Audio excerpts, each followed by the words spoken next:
เสี่ยงนะเจ้าเพราะมันจะทำให้ภาระหน้าที่ของผู้ที่ปฏิบัติงานหน้างานเจ้าหน้าที่ต่างๆเนี่ยอาจจะต้องได้มาช่วยกันระดมกำลังช่วยเหลือนะเจ้าดังนั้นแล้วจุดที่เสี่ยงภัยเลี่ยงรักษาชีวิตตัวเก่าไว้ก่อนนะเจ้าคุณผู้ชมคุณผู้ฟังเจ้าใช่แล้วนะครับผมซึ่งปริมาณน้ำที่ไหลอยู่ในขณะนี้เรียกได้ว่าไหลเร็วไหลแรงมากนะครับซึ่งปภ.เนี่ยมีการเน้นย้ำแนวทางการให้ความช่วยเหลือพี่น้องประชาชนผู้ประสบอุทกภัยในพื้นที่ต่างๆนะครับสามารถยื่นคำร้องขอรับความช่วยเหลือได้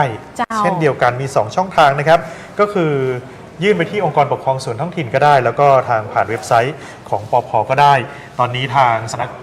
สำนักงานชลประทานที่1ได้มีการขยับเตือนระดับน้ำปิงสูงสุดเป็น5 เมตรถึง5 เมตร 10 เซนติเมตรในวันที่26นะครับอันนี้มาดูเช็ค2ช่องทางที่บอกไปเมื่อสักครู่นี้กับการขอรับเยียวยาน้ำท่วมท่านใดที่ต้องการขอรับความช่วยเหลือเรื่องเกี่ยวกับน้ำท่วมนะครับสามารถยื่นคำร้องด้วยตนเองที่องค์กรปกครองส่วนท้องถิ่นที่ประสบภัยได้เลยแล้วก็ผ่านทางเว็บไซต์ของสำนักงานปภ.ตั้งแต่วันที่ 26 กันยายน 2567 เป็นต้นไปนะครับก็เปิดให้พี่น้องประชาชนเนี่ยได้ไปขอรับความช่วยเหลือยื่นคำร้องนะครับเกี่ยวกับการรับการเยียวยาน้ำท่วมแม่นและเจ้ามาดูกันต่อนะเจ้าโซนพื้นที่โซนที่7เจ้ากาดหลวงกาดเมืองใหม่สถานีรถไฟบ้านต้นขามหมู่บ้านปาล์มสปริงเจ้าถนนเจริญเมืองถนนแก้วนวรัตน์วังสิงคำเนี่ยเจ้าแล้วก็เวียงกุมกามตอนนี้ยกครัวขึ้นที่สูงเลยเพราะว่าจากประกาศเตือนภัยของทางสำนักงานชลประทานที่1นะเจ้าและการประเมินสถานการณ์ของระดับน้ำที่จุด P1 สูงขึ้นเรื่อยๆที่จุด P67 เนี่ยก็คือเกินระดับวิกฤตมาละนะเจ้ามวลน้ำก้อนนั้นจะมาสมทบกับที่จุด P1 แหมดังนั้นแล้วน้ำน่าจะถึงโซนที่7แต่ในช่วงเวลาเนี่ยอาจจะเร็วหรือจะช้ากว่าการแจ้งเตือนของพี่น้องประชาชนหรือว่าท่านใดก็คือติดตามกันอย่างใกล้ชิดเพราะหน่วยงานทุกหน่วยงานทีมเชียงใหม่เปิ้ลของทีมเชียงใหม่นะเจ้าเปิ้ลจะบูรณาการข้อมูลการแจ้งเตือนภัยตลอด24 ชั่วโมงและพื้นที่ไหนที่มีความเสี่ยงผู้สูงอายุผู้ป่วยติดเตียงคนพิการเด็กละอ่อนต่างๆเนี่ยต้องรีบขนย้ายเปิ้ลก็จะเข้าไปช่วยเหลือก่อนที่น้ำจะมานะเจ้าใช่ครับผมตอนนี้มีการปรับระดับเตือนภัยเนี่ยเป็น5 เมตรถึง5 เมตร 10ในช่วงเที่ยงคืนวันนี้คืนวันที่ 26 กันยายน 2567 เที่ยงคืนเป็นต้นไประดับน้ำก็อาจจะแตะถึง5 เมตรถึง5 เมตร 10 เซนติเมตรนะครับที่ต่างๆที่เราได้บอกไปตลอดทั้งวันเนี่ยเราได้เน้นย้ำแล้วก็บอกแล้วนะครับว่าท่านใดที่อาศัยอยู่โซนไหนบ้างได้มีการยกแล้วก็เตรียมสิ่งของขึ้นที่สูงเคลื่อนย้ายพี่น้องประชาชนเพราะว่าตอนนี้เจ้าหน้าที่มีการบอกว่าถ้าหากว่ามีระดับน้ำท่วมในบ้านเรือนพี่น้องประชาชนเนี่ยให้ตัดกระแสไฟในบ้านตนเองก่อนเพราะว่าบางทีบางจุดเนี่ยไม่ได้ตัดทั้งหมดนะฮะไม่ได้ตัดกระแสไฟฟ้าทั้งหมดเพื่อความปลอดภัยในชีวิตแล้วก็ทรัพย์สินของตนเองด้วยนะครับแม่นและเจ้าตอนนี้ขออนุญาตแจ้งจุดเพิ่มเติมที่มีน้ำขังนะเจ้าจากสะพานนวรัตน์ตะวันออกผ่านกู๊ดวิวไปทางนครพิงค์ตะวันออกมีน้ำท่วมขังรถสามารถผ่านได้แล้วนะเจ้าตรงจุดแยกแสงตะวันไปทางแยกระแกงเริ่มมีปริมาณน้ำนักยิ่งขึ้นรถเล็กสามารถผ่านได้จุดกาดก้อมช่วงนี้ใจเส้นทางได้ตามปกติเจ้าไปซื้อครัวไปซื้อกับข้าวตุนกันไว้ก่อนได้ตุนกันไว้ก่อนนะเจ้าตุนเผื่อเราด้วยตุนเผื่อเราด้วยเพราะว่าตอนนี้ถนนที่บอกว่าจากแยกแสงตะวันมาแยกระแกงเนี่ยก็คือแยกหน้าสถานีเราเนี่ยแหละเจ้าซึ่งตรงนี้ก็ล้อมไว้หมดแล้วตั้งหน้าสถานีตอนนี้คุณผู้ชมคุณผู้ฟังเจ้าใส่ทรายบรรจุกระสอบตั้งเป็นแนวกั้นน้ำไว้เรียบร้อยแล้วนะเจ้า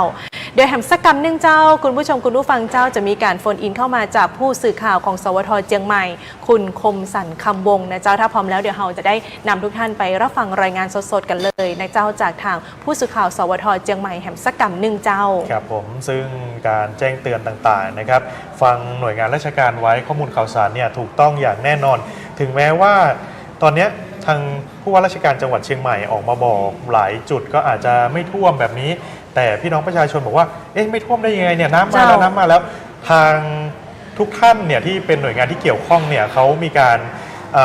คาดคะเนกันล่วงหน้าเพราะเราก็ไม่ทราบเหตุการณ์ล่วงหน้ากันอยู่แล้ว มีการคาดคะเนจากปริมาณน้ำต่างๆ แต่ว่าตอนนี้ดูจากปริมาณน้ำที่ไหลผ่านในเขตตัวเมืองเชียงใหม่และไหลเร็วแล้วก็ไหลแรงเพิ่มระดับขึ้นอย่างต่อเนื่องนะครับก็มีการเตือนทุกๆพื้นที่และดังนั้นฟังคำเตือนไว้ด้วยจะดีกว่านะครับแม่นและเจ้าตอนนี้ขออนุญาตประชาสัมพันธ์เพิ่มเติมเจ้าพื้นที่จอดรถน้ำท่วมฟรีนะเจ้าซึ่งก็มีการเปิดพื้นที่จอดรถน้ำท่วมฟรีให้แก่ผู้ที่ได้รับผลกระทบจากสถานการณ์น้ำท่วมตรงบริเวณอาคารจอด10 จันสนามบินเชียงใหม่ที่อาคารจอดรถจัน 5B นะเจ้าระหว่างวันที่25ถึง28กันยายนทั้งนี้ต้องเตรียมเอกสารก็คือสำเนาทะเบียนรถยนต์สำเนาบัตรประชาชนนะเจ้าลงทะเบียนใช้บริการที่สำนักงานอาคารจอดรถจัน1บักเก็บทรัพย์สินไว้ในรถยนต์ตลอดช่วงระยะเวลาที่นำมาฝากไว้หากมีการสูญหายสูญเสียจะได้บ่มีใครมารับผิดชอบนะเจ้ารับบริการแค่ในช่วงเวลาในช่วงวันที่25ถึง28กันยายนนี้ทั้งนี้แล้วนะเจ้าทุกท่านสามารถเข้าไปติดต่อได้ที่สำนักงานอาคารจอดรถจัน1สนามบินเชียงใหม่เจ้า052-009-503 052-009-503 เจ้าครับผมตอนนี้ผู้สื่อข่าวจากทางสวทเชียงใหม่คุณคมสันคำวงนะครับผู้สื่อข่าวของเราพร้อมแล้วอยู่ในสายแล้วสวัสดีครับคุณคมสันครับสวัสดีเจ้าครับผมตอนนี้อยู่พื้นที่ไหนครับฮัลโหลครับได้ยินเหรอครับได้ยินเจ้าตอนนี้ที่ตามคณะมท.1ครับผมเจ้าอยู่เส้นป่าเปานอกครับน้ำสูงประมาณเมตรกว่าๆครับผมไม่สามารถสัญจรได้ครับเจ้าพี่น้องประชาชนตังปุ้นเป็นใดพ้องเจ้าตอนนี้น้ำน่าจะได้รับความเดือดร้อนครับแต่มีเจ้าที่ของเทศบาลครับผมแจกข้าวแจกน้ำนะครับ ตอนนี้นะฮะจะน้ำเริ่มลึกครับตั้งแต่แยกบัวระวงครับผมยาวมาจนถึงโรงแรมรติลานาจะเริ่มลึกประมาณเมตรกว่าๆครับแล้วก็ตรงพอเลี้ยวพอผ่านป่าเป้านอกขึ้นมาครับก่อนถึงสะพานภาค5ตอนนี้ผมน้ำลดลงแล้วครับผมจะมีลึกอยู่ตั้งแต่โรงร้านอาหารบ้านริมน้ำครับผมเป็นต้นไปครับโอ้ครับผมตอนนี้ระดับน้ำสูงประมาณ1 เมตรเลยกะเจ้าประมาณเมตรกว่าๆเลยครับผมเจ้าแล้วตอนนี้เปิ้ลมีการตั้งศูนย์บัญชาการตรงบริเวณใกล้เคียงก็เจ้ามีศูนย์นะครับเป็นกู้ภัยครับสมาคมกู้ภัยแม่โจ้ครับผมอยู่ตรงข้ามกับนิ่มซีเสงครับผมตรงทางขึ้นสะพานข้าง5ครับเจ้าบริเวณที่มีน้ำท่วมสูงตรงนั้นเป็นที่อยู่ของประชาชนหรือว่าเป็นในโซนของถนนเจ้ามีทั้ง2ส่วนครับผมมีทั้งเป็นร้านนะครับเป็นร้านอาหารเป็นร้านค้ามีบ้านเรือนประชาชนครับแล้วตอนนี้พี่น้องประชาชนได้มีการอพยพหรือว่าขนย้ายพี่น้องประชาชนออกจากพื้นที่หรือยังครับผมที่ผ่านมาเห็นบางส่วนมีประชาชนบางส่วนยังอยู่ในบ้านครับผมซึ่งสูงประมาณครึ่งเมตรครับสูงประมาณเมตรกว่าครับนั่นเป็นเมตรครึ่งได้ครับบางจุดนะครับตอนนี้น่าจะประมาณชั้น1ของบ้านนะเจ้าระดับน้ำครึ่งนะครับน่าจะเป็นครึ่งของชั้น1ครับเกิง1ของชั้น1นะเจ้าโอ้ประมาณเมตรปลายประมาณเมตรกว่าเมตรปลายแล้วเจ้าภารกิจของท่านรองนายกรัฐมนตรีตอนนี้ยังอยู่ในพื้นที่เปิ้ลปฏิบัติหน้าที่กันอย่างกันยังใดพ่องเจ้าตอนนี้เป็นการเยี่ยมชมนะครับแล้วก็เป็นการเยี่ยมให้กำลังใจครับผมทั้งเจ้าหน้าที่แล้วก็ผู้ประสบภัยครับผมหลายๆชุดด้วยกันบอกว่าจะเริ่มจากที่สะพานนวรัตน์ที่1ครับแรกจากตรงนั้นครับแล้วก็ไปที่แขวงกาวิล่าครับผมซึ่งมีพี่น้องประชาชนครับมาช่วยกันนะครับลงที่อาสามาช่วยกันตักสายใส่กระสอบครับผมบรรจุกระสอบทรายครับเสร็จแล้วแวะไปที่สะพานเบงรายครับผมไปดูเรื่องของกำจัดเศษสวะออกจากสะพานครับผมครับเพื่อการระบายน้ำได้ดีขึ้นครับผมแล้วก็หลังจากนั้นก็มาที่ถนนเจริญประเทศวนมาที่ถนนช้างคานครับตอนนี้น่าจะจบภารกิจครับผมพอดีผมอยู่คันที่2ครับผมตอนนี้รถของท่านมท.1อยู่ตรงบนสะพานภาค5ครับสำหรับบนสะพานภาค5เป็นเส้นถนนมหิดลการจราจรติดขัดเหมือนกับมีอุบัติเหตุก็เจ้าหรือว่าเปิ้ลติดขัดเพราะจำนวนปริมาณรถที่หนาแน่นเจ้าตอนนี้การจราจรติดขัดครับผมเพราะว่า1ช่องทางจราจรฝั่งซ้ายทั้งฝั่งซ้ายและฝั่งขวาครับผมจะเป็นที่จอดรถของประชาชนครับเจ้าแล้วก็จำนวนรถค่อนข้างหนาแน่นนะเจ้าจำนวนรถตอนนี้ถ้ามหิดลนะครับขาเข้ามา เข้ามาเชียงใหม่ครับผมจะค่อนข้างโฟครับแต่ว่าขาออกค่อนข้างติดขัดครับ เจ้าเป็นช่วงเวลาของการเลิกงานนะเจ้า จากภารกิจตรงนี้แล้วจะมีการเดินทางไปยังจุดใดต่อก็เจ้า ตามภารกิจจะจบที่สะพานภาค 5ครับผม ครับผม เจ้าขอบคุณคุณคมสันจันนักที่รายงานมาให้เราได้ทราบในเจ้าถึงสถานการณ์ปัจจุบัน ตอนนี้มีพี่น้องต่างป่าเปานอก อยู่ใกล้ๆหั่นก็เจ้า อ๋อตอนนี้ผมอยู่บนรถครับผม อ๋ออยู่บนรถนะเจ้า โอเค เจ้าปฏิบัติหน้าที่ด้วยความปลอดภัยราบรื่นนะเจ้าคุณคมสันขอบพระคุณเจ้า ขอบพระคุณนะครับครับ เจ้า ผม ขอบพ ก็ ระคุณ เป็นการ เจ้าร ายงานจากทางป่าพร้าวนอกนะครับ ซึ่งถือว่าโซนเนี้ยเป็นโซนที่ 1 พื้นที่ลำดับที่ 1 ที่ถ้าหากว่ามาในถ้าหากว่าระดับน้ำที่เพิ่มสูงขึ้นเนี่ยก็จะท่วมโซนเนี้ยเป็นโซนแรกลำดับแรกนะครับ เพราะว่าเป็นพื้นที่ลุ่มต่ำแล้วก็เป็นพื้นที่ลำดับที่ 1 ก็คือบ้านป่าพร้าวนอก ทางร้านอาหารต่างๆ แล้วก็ทางลอดใต้สะพานป่าแดดซึ่งทางลอดใต้สะพานป่าแดดเนี่ยหลายคนจะเห็นว่าเริ่มท่วมตั้งแต่เมื่อคืนนี้ละ แม่น ก็เป็น นะเจ้า พื้นที่ลุ่มต่ำนะครับ ดังนั้นพี่น้องประชาชนเองตอนนี้ที่อยู่โซนป่าพร้าวนอกเนี่ยอย่างที่คุณคมสันได้บอกไปสูงถึงระดับน้ำเนี่ยสูงเมตรกว่าๆอยากให้รีบเก็บทรัพย์สินของตนเองไว้บนที่สูงแล้วก็ถ้าหากว่าออกมาได้ หรือว่าต้องการความช่วยเหลือเนี่ยแจ้งเราเข้ามาได้นะครับ แล้วก็เราจะได้ประสานหน่วยงานที่เกี่ยวข้องเข้าไปให้ความช่วยเหลือ แล้วก็การอพยพต่างๆเนี่ยอยากให้ออกมาข้างนอกจะดีกว่า เพราะว่าบางทีเรายังไม่รู้ว่าระดับน้ำเนี่ยจะสูงขึ้นกว่านี้อีกหรือเปล่านะครับ ตอนนี้เมตรกว่าๆเนี่ยก็ถือว่าระดับที่ไม่สามารถจะสัญจรไปไหนได้ละ แม่นและเจ้าสื่อถ้าเปรียบเทียบจันหนึ่งถ้าที่เฮาอยู่ตอนเนี้ยก็คือเกิงประตูนี่ละเมตรปลายเกิงประตูตังหลังเฮานี่แล้วนะเจ้า ก็อยู่ประมาณหน้าอกเรานั่นแหละ ถ้าเราอ่อนก็คือมีดหัวแล้ว ใช่ครับผม ประมาณ150 เซนนี่หูสูงขนาดเลย เนื่องจากว่าอยู่ใกล้แล้วก็อยู่แมะหิมน้ำปิงเลยนะเจ้าระดับน้ำก็จะสูงมาก และยิ่งโดยเฉพาะในเขตพื้นที่ที่เฝ้าระวังเป็นลำดับที่ 1นะเจ้าแจ้งเตือนภัยเป็นลำดับที่ 1แล้วเนี่ยได้มีการเตรียมความพร้อมในการอพยพผู้สูงอายุผู้ป่วยติดเตียงที่คาดว่าจะออกมายากมีการเข้าไปปฏิบัติหน้าที่ของทีมเจ้าหน้าที่ในพื้นที่กันก่อนแล้วนะเจ้า ใช่ครับผมซึ่งตอนนี้นะครับในเรื่องของโซนต่างๆเนี่ยที่เกิดปริมาณน้ำท่วมขังอยู่เนี่ยก็จะมีโซนที่ 1 และโซนที่2นะครับโซนที่ 3 บางส่วนที่มีน้ำเริ่มเข้าท่วมบ้านเรือนของพี่น้องประชาชน ดังนั้นแล้วนะครับการติดตามสถานการณ์เนี่ยเราต้องติดตามอย่างต่อเนื่องแบบวินาทีต่อวินาทีเลยเพราะว่าสถานการณ์อะไรก็เกิดขึ้นได้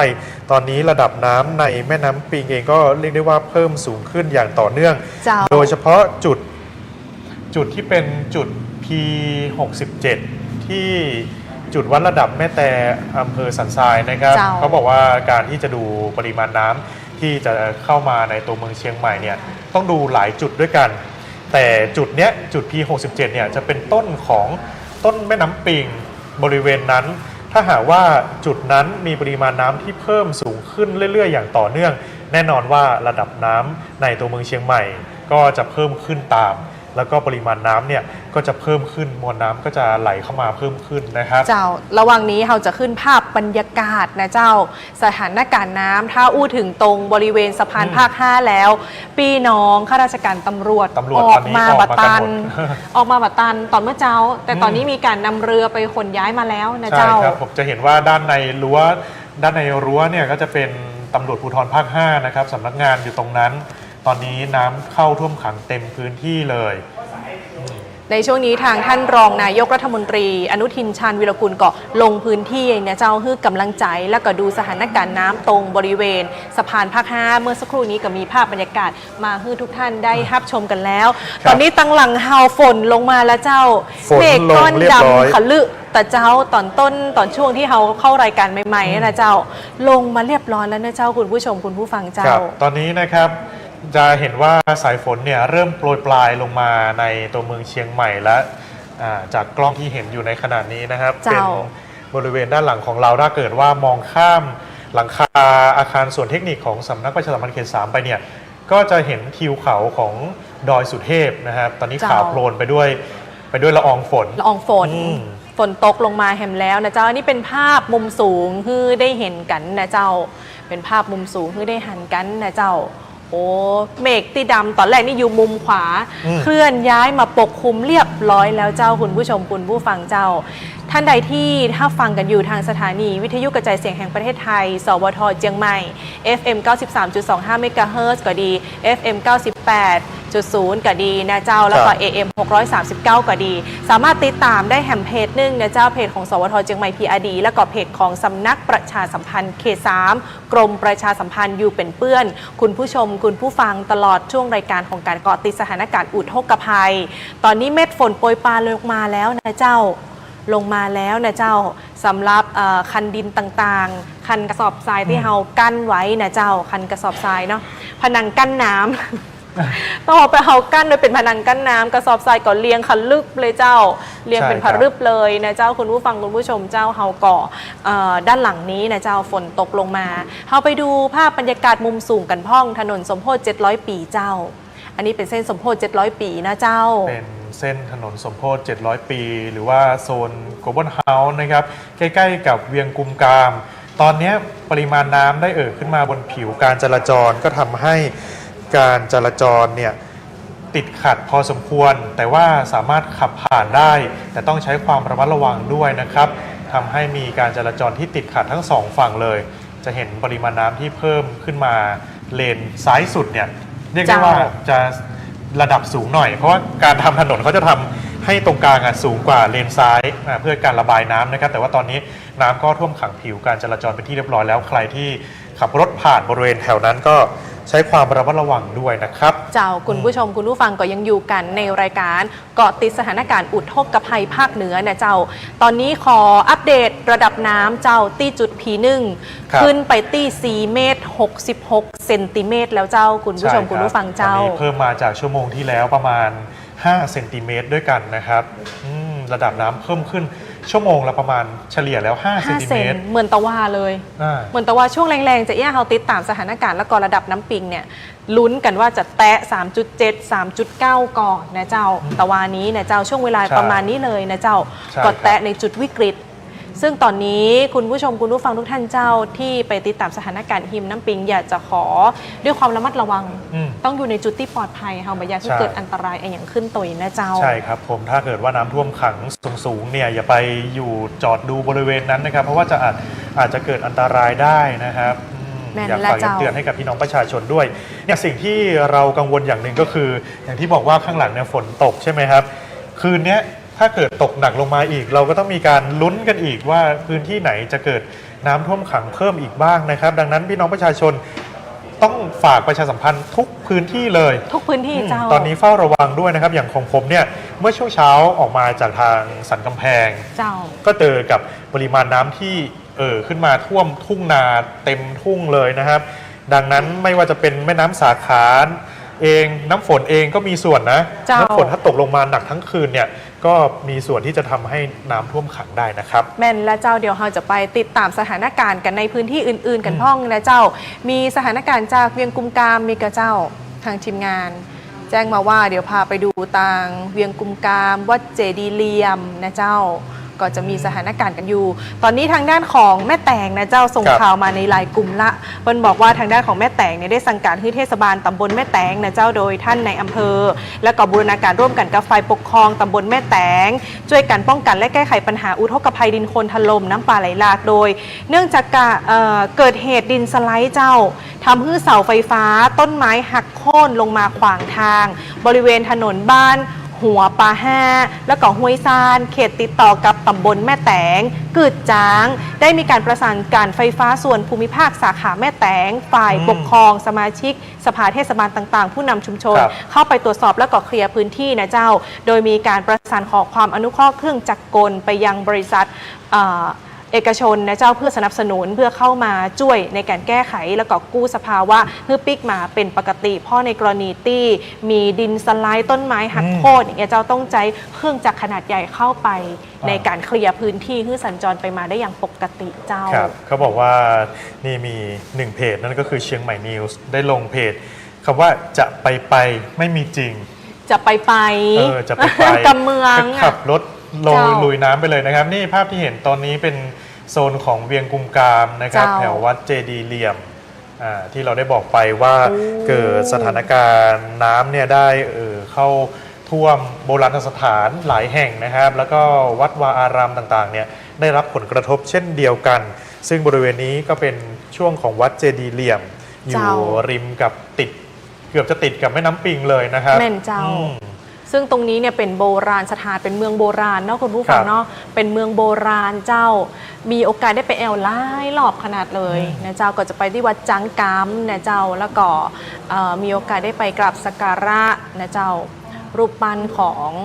พญาเมงรายเนาะ ใช่ครับท่านใดที่อยู่ในส่วนนี้นะครับในเรื่องของการไปท่องเที่ยวสถานที่ต่างๆเนี่ยรอให้ระดับน้ำลดลงก่อนนะครับแล้วค่อยไปเที่ยวกันไปเพื่อไปให้กำลังใจกับเจ้าหน้าที่นะครับภาพบรรยากาศตอนนี้ท่านรองนายกรัฐมนตรีอนุทินชาญวิรกุลอุดหนุนแม่กาโตเป็นกระแสมาตั้งแต่ตะคืนละเพราะว่าในวิกฤตย่อมมีโอกาสนะเจ้าลูกจิ้นทอดไส้กรอกทอดนะเจ้าอู้เป็นดีขายม่วนขายดีเลยขายม่วนนะครับเขาบอกว่าม่วนมากกับกาดตามสะพานต่างๆ ที่พี่น้องประชาชนไปดูระดับน้ำในแม่น้ำปิงเนี่ยไม่ว่าจะเป็นสะพานนวรัตน์เองอย่างที่เห็นตอนนี้เป็นสะพานภาค5นะครับสะพานภาค5ก็ไปท่านรองนายกเนี่ยไปอุดหนุนพ่อค้าแม่ค้าบริเวณแถวนั้นด้วยแต่ก็อยากย้ำเตือนพี่น้องประชาชนนะครับอย่าไปออกันเยอะบริเวณจุดนั้นที่เป็นจุดสะพานนะครับเพราะว่าตอนนี้พี่น้องประชาชนที่นำรถขึ้นมาจอดไว้บนสะพานภาค5ได้นำรถมาจอดทั้ง2ฝั่งถนนเต็มทั้ง2ฝั่งเป็นที่เรียบร้อยแล้วการสัญจรตอนนี้ก็ชะลอตัวแล้วก็ติดขัดพอสมควรนะครับเจ้านอกจากอุดหนุนแล้วก็นั่งกินท่านเลยนะเจ้าเพราะว่าลูกจิ้นทอดไส้กรอกทอดของทอดตอนนี้เป็นอย่างที่อากาศก็เย็นๆเนาะกินของฮ้อนๆก็เป็นดีลำนะเจ้าแต่ทางนี้ทั้งนั้นก็อยากจะให้ทุกท่านดูแลความปลอดภัยของตัวเก่าตัวนะเจ้าใช่ครับผมมีข่าวจากทางสำนักงานชลประทานที่1ด้วยนะครับในเรื่องเกี่ยวกับการนำเจ้าหน้าที่เนี่ยช่วยบรรจุกระสอบทรายและตอนนี้เพื่อป้องกันน้ำท่วมในเขตเทศบาลตำบลดอนแก้วซึ่งก็ร่วมกับเจ้าหน้าที่เทศบาลตำบลดอนแก้วได้มีการบรรจุกระสอบทรายดอนแก้วสารพีนะครับอันนี้อยู่ในส่วนของอำเภอสารพีจังหวัดเชียงใหม่เพื่อนำไปแจกจ่ายให้กับพี่น้องประชาชนที่ต้องการกระสอบทรายไปกั้นน้ำเข้าบ้านเรือนของตนเองรวมไปถึงนำกระสอบทรายที่ช่วยกันบรรจุเนี่ยไปกั้นยังแหล่งต่างๆจุดต่างๆเพื่อป้องกันน้ำที่จะเข้าท่วมบ้านเรือนของพี่น้องประชาชนในพื้นที่เทศบาลตำบลดอนแก้วอำเภอสารพีด้วยนะครับแม่นและเจ้าคุณผู้ฟังตี้ติดตามภาพชมภาพฟังกันอยู่นะเจ้าบอกว่าจากทางสวทเชียงใหม่ FM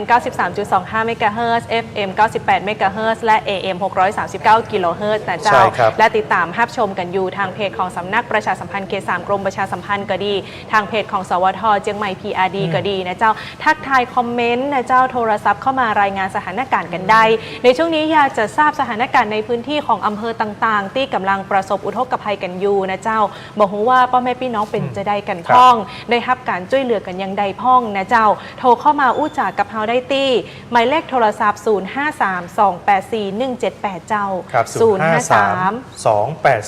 0532841178นะครับพูดคุยกันได้อยู่พื้นที่ไหน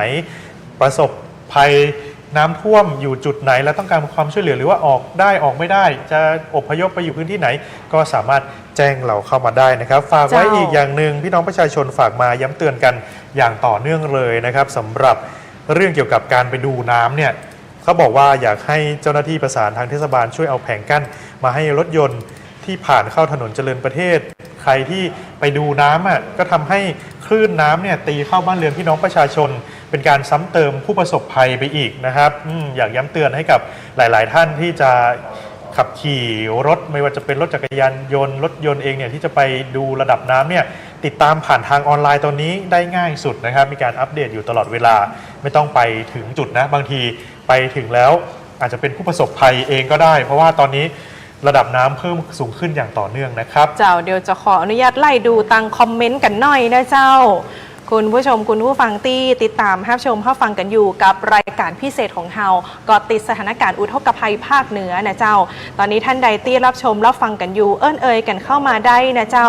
ตอนนี้ก็มีการรายงานเข้ามาของทาง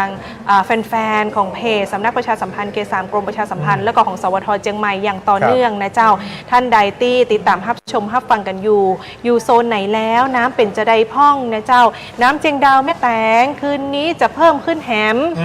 มาดูติดตามสถานการณ์กันต่อโดยสเก็ตมืดฝนมาแหมแล้วนะเจ้าบัดเดี๋ยวนี้น่าจะตกละเหมือนตังเฮาตังหลังบัดเดี๋ยวนี้ก็ชุ่มช่ำเลยเจ้าคุณผู้ชมเย็นหลังมากแม่นแล้วเจ้าหลายๆท่านก็ทักทายเข้ามากันได้เนอะมาอู้จ่ายกับเฮา2 คนเจ้าจัดรายการกันอยู่2 คนก็ง่อมแต่ทีมงานเต็มบึดเลยนะเจ้าทีมงานเต็มบึดเลยมารับสายโทรศัพท์สายนี้กันหน่อยนะครับสวัสดีครับสวัสดีครับอยู่ที่ไหนครับผมตอนนี้อยู่ที่ไหนครับตรงทางหน้าวัดสีโขงหน้าวัดสีโขงที่เป็นท่าเรือน้ำขึ้นมาบนถนนนะตรงท่าเรือน้ำขึ้นจากท่าเรือมาถึงหน้าวัดแล้วใช่ไหมครับถึงหน้าวัดแล้วช่วยไปช่วยหน่อยฮะจะเข้าวัดแล้วครับอยู่ในเขตเทศบาลไหนเจ้าอยู่ในแขวงกาวิระส่วนมากจะเป็นกาวิระมากแขวงกาวิระวัดสีโขงนะครับตอนนี้เส้นโขงที่เหนือโรงเรียนที่อยู่หลังโรงเรียนที่โอเคครับผมได้ครับบริเวณจุดนั้นตอนนี้น้ำขึ้นแล้วเนาะถ้ามันเข้าดังนั้นหมดปั๊บนั้นมันจะไปหมดเลยถึงเส้นในแก้วนวรัตน์มีทั้งหมดเลยโอ้ได้ครับผมเจ้าได้ครับเดี๋ยวให้กรุณาแจ้งให้เขาทราบด้วยนะครับได้ครับผมเดี๋ยวแจ้งหน่วยงานที่เกี่ยวข้องให้นะครับว่าตอนนี้สถานการณ์เป็นยังไงครับขอบคุณมากครับผมขอบคุณนักตั้งเจ้าโอเคครับบริเวณวัดสีโขงนะครับพี่น้องประชาชนขอความช่วยเหลือเข้ามานะเจ้าทางด้านของหน่วยงานภาครัฐต่างๆตอนนี้นะเจ้าหากคุณผู้ชมคุณผู้ฟังติดตามฟังกันอยู่เมื่อสักครู่นี้ลืมถามชื่อนะเจ้าว่าชื่ออะไรอย่างจะบอกว่าโทรไปได้ที่หมายเลข0532591116 0532591116นะเจ้าโทรได้ตลอด24 ชั่วโมงเลยนะเจ้าที่กรุณาโทรเข้ามาแจ้งขอความช่วยเหลือนะเจ้ารบกวนป้อแหมกรรมโทรไปที่0532591116หรือเบอร์โทรศัพท์มือถือนะเจ้าที่เบอร์0837043675 0837043675พ่อโทรไปเลยเนอะขอความช่วยเหลือได้เลยนะเจ้าใช่ครับซึ่งโซนนี้นะครับเป็นโซนที่7ก็จะมีประกาศตอนนี้ประกาศถึงโซนที่7แล้วสามารถขอรับความช่วยเหลือหรือว่าแจ้งเหตุอุทกภัยได้โดยเฉพาะในเขตเทศบาลนครเชียงใหม่นะครับเบอร์ที่ขึ้นอยู่หน้าจอนี้ก็ได้หรือว่าโทรไปก็ได้053-259-116หรือ083-704-3675นะครับดูบรรยากาศต่างหลังเฮาหน่อยนึงนะเจ้าตกมาติดชุ่มฉ่ำมากนะครับด้านหลังของเราตอนนี้คือเขาบอกว่าฝนเนี่ยชอบตกในช่วงเย็นๆหลังเลิกงานตอนไปยากาศกับตอนเลิกงานใช่จะเห็นเมื่อวานนี้นะครับก็เป็นแบบเดียวกันเลยก็คือตอนกลางวันเนี่ยในตัวเมืองเริ่มใจชื้นแล้วว่าแสงแดดมีแดดมาแล้วแต่พอกลางคืนนะครับตกหนักมาเลยอันนี้เป็นสิ่งที่เรากังวลอยู่เหมือนกันในเรื่องเกี่ยวกับสถานการณ์ฟ้าฝนน่ะเราคาดการไม่ได้แต่พยากรณ์อากาศก็ได้แจ้งเตือนอยู่ตลอดซึ่งพยากรณ์อากาศที่บอกเนี่ยเขาไม่ได้บอกหรอกว่าจะตกจุดนี้จุดที่ NBT นี่แต่ว่าบอกภาพรวมในแต่ละพื้นที่นะครับดังนั้นต้องติดตามสถานการณ์เนี่ยอย่างใกล้ชิดด้วยสำหรับเรื่องฟ้าฝนแม่นและเจ้าตอนนี้เปิ้ลบอกว่ากำยอดฮิตเลยคือรถเครื่องจะไปรถเครื่องจะไปบัดดีไปเจ้าจะไปนี่คือห้ามไปนะเจ้าห้ามไปเพราะเดียวจะดับกลางตางเพื่อน้ำกระแสน้ำปัดมาเกิดอุบัติเหตุเสี่ยงทั้งชีวิตและทรัพย์สินตยนะเจ้าและที่สำคัญคือเส้นทางต่างๆที่เปิ้ลห้ามรถเล็กผ่านนั่นแสดงว่ามันอันตรายแต๊ะมันอันตรายจริงๆครับผมแล้วก็รถยนต์บางคันที่เตี้ยๆเนี่ยก็อยากไปจะไปเหมือนกันจะไปแสดงว่าห้ามไปบัดดีไปนะเจ้าจะไปนี่คือบัดดีไปหรือห้ามไปนั่นเองนะเจ้าตอนนี้วลีเด็ดต่างๆก็ขึ้นเป็นแคปชั่นกันนักละนะเจ้าจะไปถ่ายรูปทำคอนเทนต์อะไรอย่างเนี้ยก็คือเลือกพื้นที่ที่ปลอดภัยตัวเองนะเจ้าผมมาดูความช่วยเหลือของหน่วยงานราชการในพื้นที่กันบ้างโดยเฉพาะองค์การบริหารส่วนจังหวัดเชียงใหม่ตอนนี้ก็ได้มีการนำนะครับรถ แบ็คโฮลงพื้นที่บริเวณสะพานน้ำขานอำเภอสันป่าตองจังหวัดเชียงใหม่ไปตักกิ่งไม้ขนาดใหญ่เศษสว่านที่ขวางทางน้ำซึ่งอาจทำให้เกิดการซุดตัวของสะพานได้เกิดอันตรายได้อีกนะครับก็ช่วยระบายน้ำตอนนี้หลายหน่วยงานเนี่ยช่วยกันอย่างแข่งขันเลยโดยเฉพาะองค์กรปกครองส่วนท้องถิ่นที่เขามีอุปกรณ์มีเครื่องจักรกลขนาดใหญ่ที่สามารถไปช่วยเคลียร์ทางน้ำได้นะครับตอนนี้เร่งระบายน้ำอย่างเต็มที่แล้วก็แจ้งเตือนพี่น้องประชาชนที่อยู่ท้ายน้ำปิงไม่ใช่แค่ในเขตเทศบาลนครเชียงใหม่ท้ายน้ำทางหางดงสันป่าตองจอมทองฮอดอมก๋อยดอยหล่อไปนู่นเลยก็อยากให้เฝ้าระมัดระวังระดับน้ำในแม่น้ำปิงด้วยนะครับเจ้าอัปเดตสถานการณ์ของจังหวัดเชียงใหม่ในเจ้าไปที่อำเภอดอยสะเก็ดเจ้าคุณผู้ชมคุณผู้ฟังเจ้าที่อำเภอดอยสะเก็ดตอนนี้มีแจ้งเข้ามาว่ามีรายงานพื้นที่ที่เกิดดินสไลด์กีดขวางทางจราจรในพื้นที่นะเจ้าซึ่งตอนนี้ทางอำเภอดอยสะเก็ดก็ได้เร่งในส่วนของการกำจัดสิ่งกีดขวางต่างๆเพื่อให้เส้นทางจราจรพลิกมาใจได้โดยกระทบใน2พื้นที่ของตำบลเทพเสด็จเจ้าแล้วก็ตำบลป่าเมียงนะเจ้าสำหรับตำบลเทพเสด็จพื้นที่ที่ได้รับผลกระทบดินสไลด์กีดขวางเส้นทางจราจรจำนวน2จุดก็คือสายบ้านโป่งกลุ่มแล้วก็แม่ตอนหลวงนะเจ้าก็คือเส้นชมถนน10133แล้วก็แถมเส้นหนึ่งก็คือทางหลวงชนบทหมายเลข0363นะเจ้าเป็นถนนสายบ้านน้ำโค้งหมู่2ตำบลเทพเสด็จซึ่งเกิดดินสไลด์รถยนต์และรถจักรยานยนต์เนี่ยสามารถผ่านได้และมีเสาไฟฟ้าล้มเนื่องจากถูกต้นไม้หักใส่สายไฟฟ้าเนี่ยเจ้าตอนนี้ทางอบต.เทพเสด็จก็ได้ประสานงานเครื่องจักรใหญ่มาเข้าเคลียร์เส้นทางแห่งตำบลหนึ่งคือตำบลป่าเมียงเจ้าตำบลป่าเมียงนะเจ้าพื้นที่ได้รับผลกระทบดินสไลด์ก็คือถนนสาย118นะเจ้าช่วงกิโลเมตรที่37.500ทั้งนี้ทางท่านนายกเทศมนตรีตำบลป่าเมียงกับประสานเครื่องจักรเคลียร์พื้นที่แล้วนะเจ้าครับผมมาดูการให้ความช่วยเหลือพี่น้องประชาชนเขาบอกว่าน้ำไหลไฟสว่างแต่ว่าตอนนี้มีบางพื้นที่ที่น้ำไม่ไหลไฟก็ตัดนะครับเพราะว่าเกิดสถานการณ์อุทกภัยก็ทำให้การผลิตน้ำประปาไม่ได้แล้วก็ตอนนี้เองการไฟฟ้าส่วนภูมิภาคหรือว่า PEA เขามีการเร่งจ่ายกระแสไฟฟ้าให้กับจังหวัดที่ได้รับผลกระทบจากอุทกภัยในครั้งนี้นะครับก็มีทั้งจังหวัดเชียงใหม่เองเนี่ยก็มีปริมาณน้ำที่สูงขึ้นจะทำการดำเนินการซ่อมแซมโดยเร็วที่สุดในพื้นที่แล้วก็ให้พี่น้องประชาชนได้ใช้ไฟฟ้าได้อย่างต่อเนื่องนอกจากนี้ก็ยังมีการแก้ไขในพื้นที่จังหวัดเชียงรายมีผู้ใช้ไฟฟ้าได้รับผลกระทบกว่า 1,000 รายนะครับจังหวัดเชียงใหม่ 1,021 รายลำปาง 1,899 รายและจังหวัดแพร่ก็มีผู้ได้รับผลกระทบเช่นเดียวกันอันนี้เป็นภาพจากเพจของการไฟฟ้าส่วนภูมิภาคหรือว่า PEA นะครับในการแจ้งเตือนว่าตอนนี้มีการดำเนินการเร่งจ่ายกระแสไฟฟ้าให้กับพี่น้องประชาชนคือไฟฟ้าก็จำเป็นน้ำประปาก็จำเป็นนะตอนนี้นะครับแต่ก็เห็นใจทุกๆฝ่ายเพราะว่าน้ำประปาเนี่ยของเชียงรายเมื่อที่เกิดอุทกภัยที่ผ่านมาโคลนที่ไปอยู่สะสมที่บ่อน้ำดิบเนี่ยหนาพอสมควรก็มีการดูดออกเยอะนะครับก็ทำให้จ่ายน้ำประปาให้กับพี่น้องประชาชนได้ล่าช้าดังนั้นอยากให้พี่น้องเข้าใจเรื่องเกี่ยวกับการดำเนินการต่างๆด้วยแม่นและเจ้าซึ่งในกระบวนการต่างๆนะเจ้าเรื่องของน้ำประปาก็ดีไฟฟ้าก็ดีคุณผู้ฟังคุณผู้ชมที่ประสบเหตุอุทกภัยนะเจ้าท่านน้ำเข้าถึงจันทร์หนึ่งแล้วเครื่องใช้ไฟฟ้าทุกชนิดงดใจบ่ได้เด็ดขาดเลยนะเจ้าเพราะไฟกับน้ำเนี่ยเป็นอย่างที่บัถูกกันและอาจจะเกิดอัคคีภัยหรือเกิดอันตรายต่อชีวิตและทรัพย์สินได้ตยนะเจ้าถ้าบ้านใดที่มีคัดเอาท์แยกเป็นเดินไฟแยกชั้น1ชั้น2ก่อให้ย้ายตัวก่อไปอยู่ชั้น2แล้วก็ระมัดระวังในการใช้ไฟฟ้าตัวนะเจ้าใช่ครับผมก็เป็นห่วงเป็นใยกันนะครับสำหรับพี่น้องประชาชนที่ตอนนี้อาจจะมีน้ำเข้าบ้านเรือนเนี่ยให้ตัดกระแสไฟฟ้าไว้ก่อนเพื่อความปลอดภัยทั้งตนเองแล้วก็คนในครอบครัวด้วยตอนนี้ทุกท่านกำลังรับชมนะครับเกาะติดสถานการณ์อุทกภัยในพื้นที่ภาคเหนือโดยเฉพาะจังหวัดเชียงใหม่เนี่ยกับทางเพจสำนักประชาสัมพันธ์เขต3กรมประชาสัมพันธ์และทางสวทเชียงใหม่ FM 93.25 เมกะเฮิรตซ์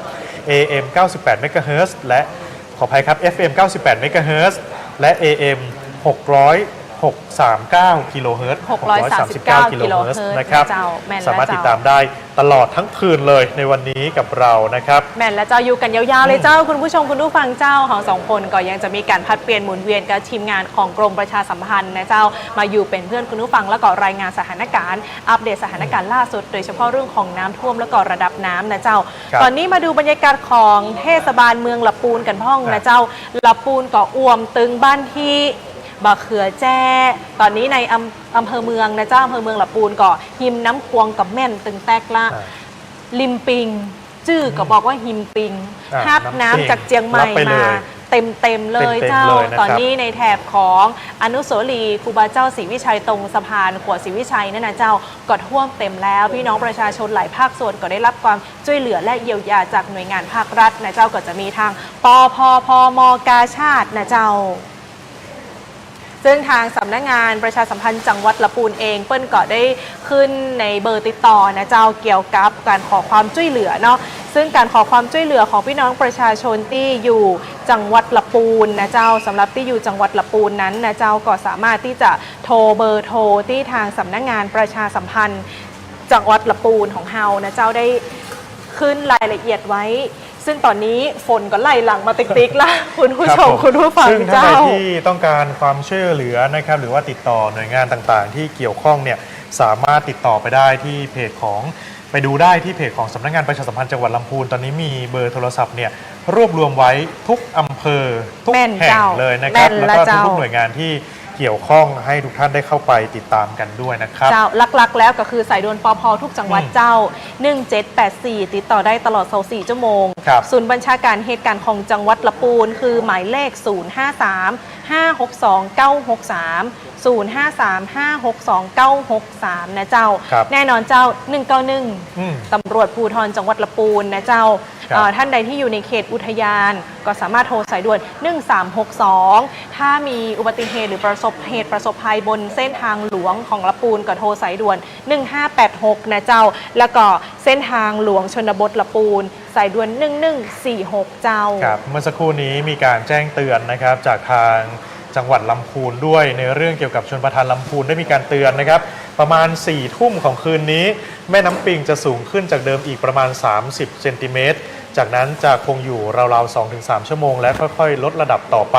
แต่ก็ย้ำเตือนพี่น้องประชาชนได้มีการติดตามสถานการณ์อย่างต่อเนื่องด้วยนะครับเพราะว่าตอนนี้ปริมาณน้ำในแม่น้ำปิงที่อยู่พื้นที่จังหวัดเชียงใหม่โดยเฉพาะทางตอนเหนือเนี่ยได้มีปริมาณน้ำที่สะสมจากฝนที่ตกหนักลงมาอย่างต่อเนื่องนะครับแม่นและเจ้าซึ่งตอนนี้ในทุกๆจังหวัดนะเจ้าตั้งหลังเฮาตกหนักแต้ๆเลยคุณผู้ชมคุณผู้ฟังอาจจะมีเสียงฝนเล็ดลอดมาพ่องนะเจ้าเพราะว่าฝนตอนนี้ก็เริ่มกระหน่ำลงมาละเม็ดฝนโปรยปลายลงมาน้ำก็เริ่มจึงนองบ้างเล็กน้อยแล้วนะเจ้าทางนี้ทางทีมกรมประชาสัมพันธ์ของจังหวัดเชียงใหม่เฮาเองเนี่ยก็ได้มีการเตรียมกระสอบทรายทำพนังกั้นน้ำไว้เป็นที่เรียบร้อยแล้วนะเจ้าแต่การรายงานของเฮายังบ่ยุติแน่นอนเราจะรายงานไปจนกว่าสถานการณ์จะคลี่คลายและเข้าสู่ภาวะปกติเจ้ามาดูอีกหนึ่งเรื่องนะครับจากทางเขื่อนกันบ้างเขื่อนแม่งัดสมบูรณ์ชนเนี่ยมีหลายคนบอกว่า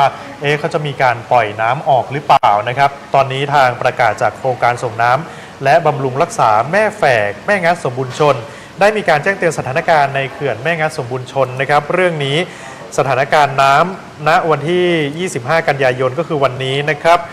คิดเป็นร้อยละ104.59ของความจุทั้งหมดนะครับดังนั้นก็อาจจะทำให้ปริมาณน้ำเนี่ยเกินความจุแล้วก็อาจจะล้นสปินเวย์ได้ในอัตรา 50-200 ลูกบาศก์เมตรต่อวินาทีประกอบกับสถานการณ์ในลำน้ำปิงตอนนี้ก็มีปริมาณที่เพิ่มสูงขึ้นทำให้น้ำบางส่วนเนี่ยเข้าไปสมทบในลำน้ำปิงได้แจ้งเตือนพี่น้องประชาชนตั้งแต่คืนนี้เป็นต้นไปในพื้นที่ตำบลบ้านเป้าตำบลช่อแลและตำบลอินทขินที่พี่น้องประชาชนติดกับลำน้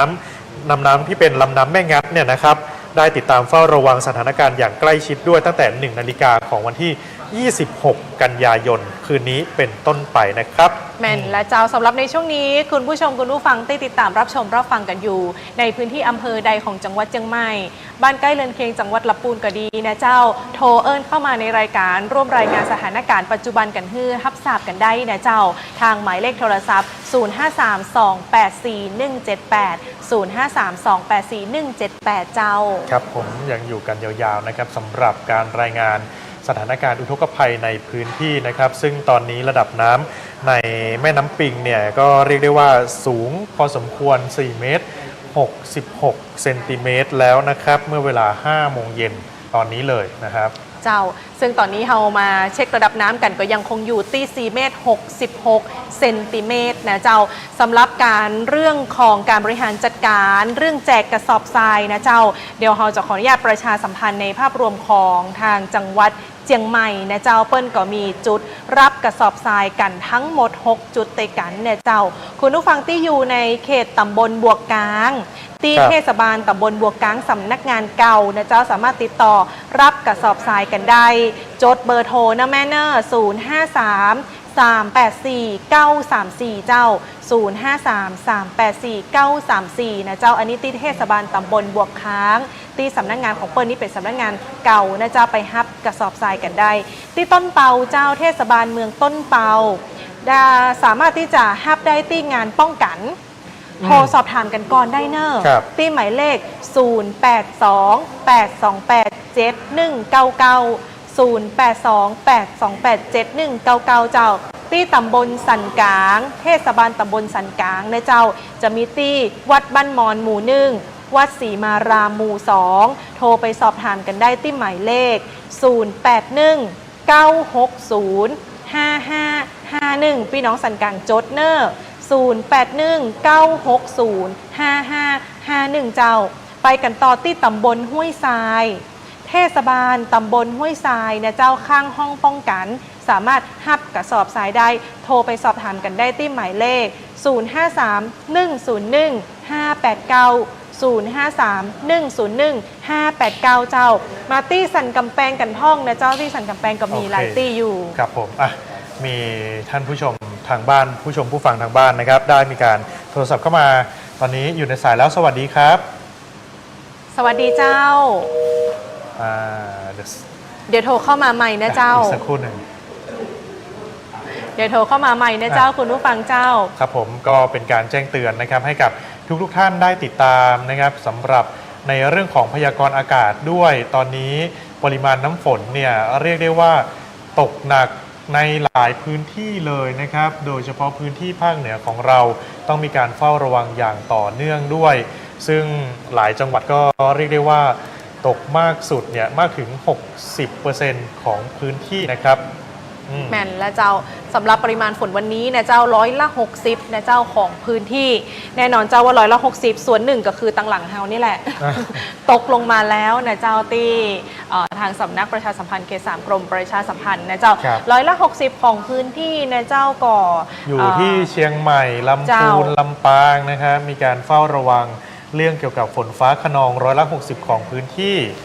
แล้วก็ฝนตกหนักอย่างต่อเนื่องให้มีการติดตามกันด้วยนะครับเจ้าสำหรับคุณผู้ชมคุณผู้ฟังที่โทรสายเข้ามาร่วมรายการโทรเข้ามาใหม่นะเจ้าสุมมาอภัยโตยที่สายตัดไปนะเจ้าอยากจะได้ยินสถานการณ์ล่าสุดในแต่ละพื้นที่บอกว่าจะเป็นของเชียงใหม่ก็ดีลำพูนก็ได้นะเจ้าหรือตังลำปางได้ติดตามภาพชมทางเพจนะเจ้าก็เอิ้นกันเข้ามาเวียงปลาเป้าเป็นจะได้พ่องบ่ฮู้เป็นห่วงอยู่นะเจ้าเอิ้นกันเข้ามาได้ในรายการนะเจ้าครับผมมาติดตามสถานการณ์นะครับจากทางลำพูนกันบ้าง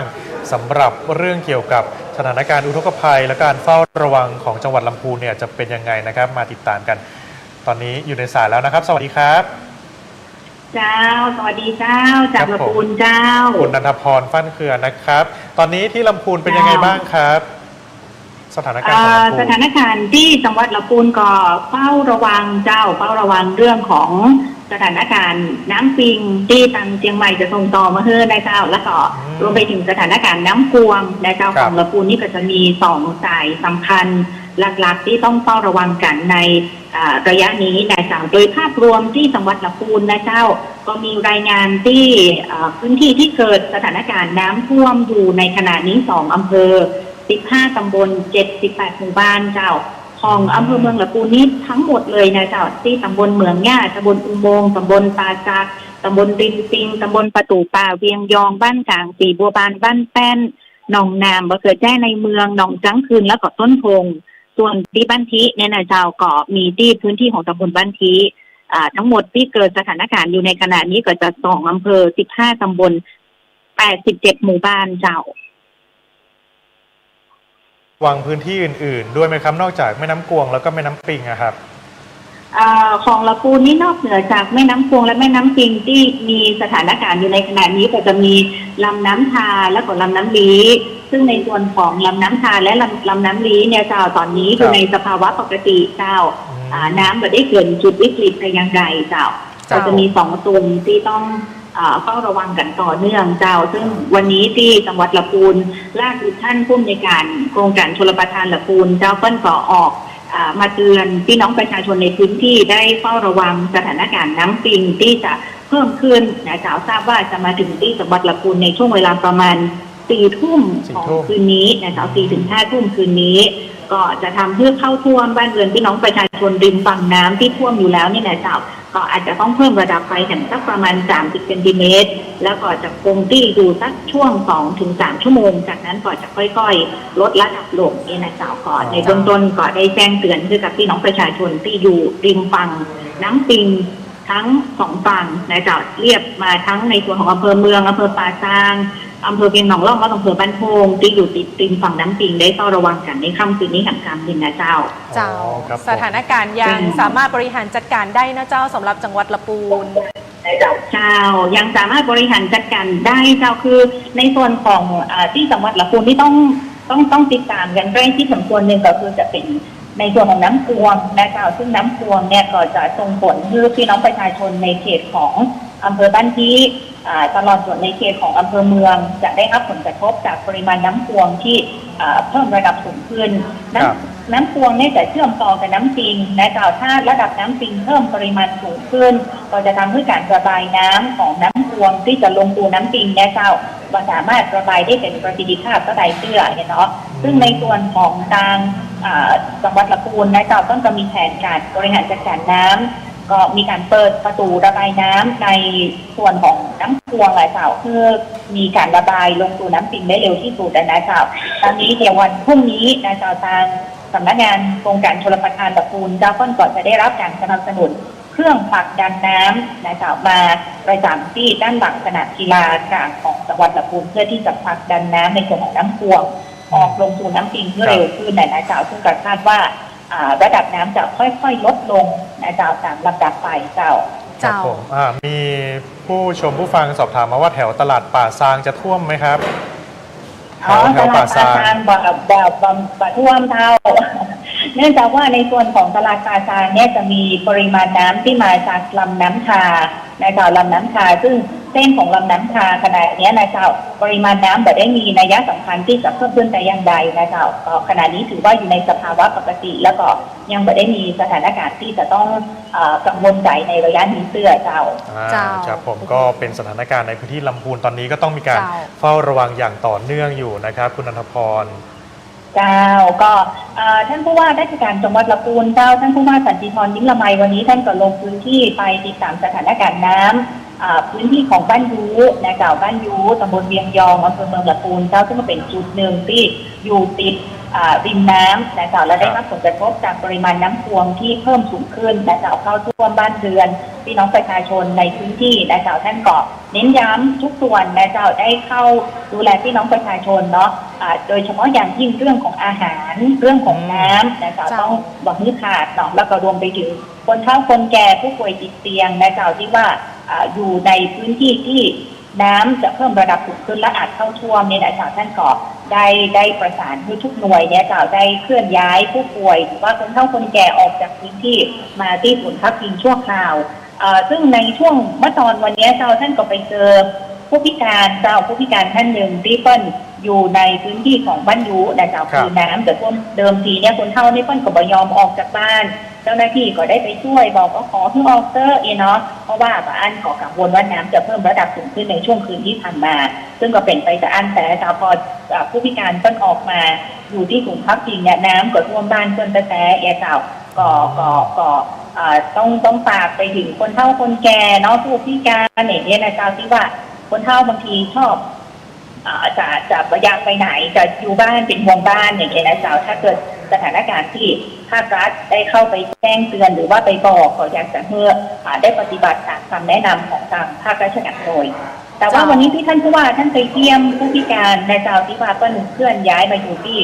ศูนย์พักพิงชั่วคราวที่บ้านยูตำบลเวียงยองเนี่ยนะเจ้าปรากฏว่าก็ไปเจอจังหวัดที่ผู้พิการเพิ่นได้สตางค์หมื่นพอดีเจ้าคุณสัมภาระเจ้าครับ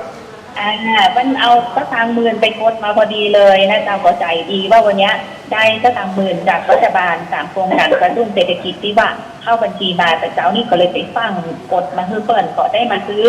ค่าซื้อครัวซื้อผ้าห่มซื้อ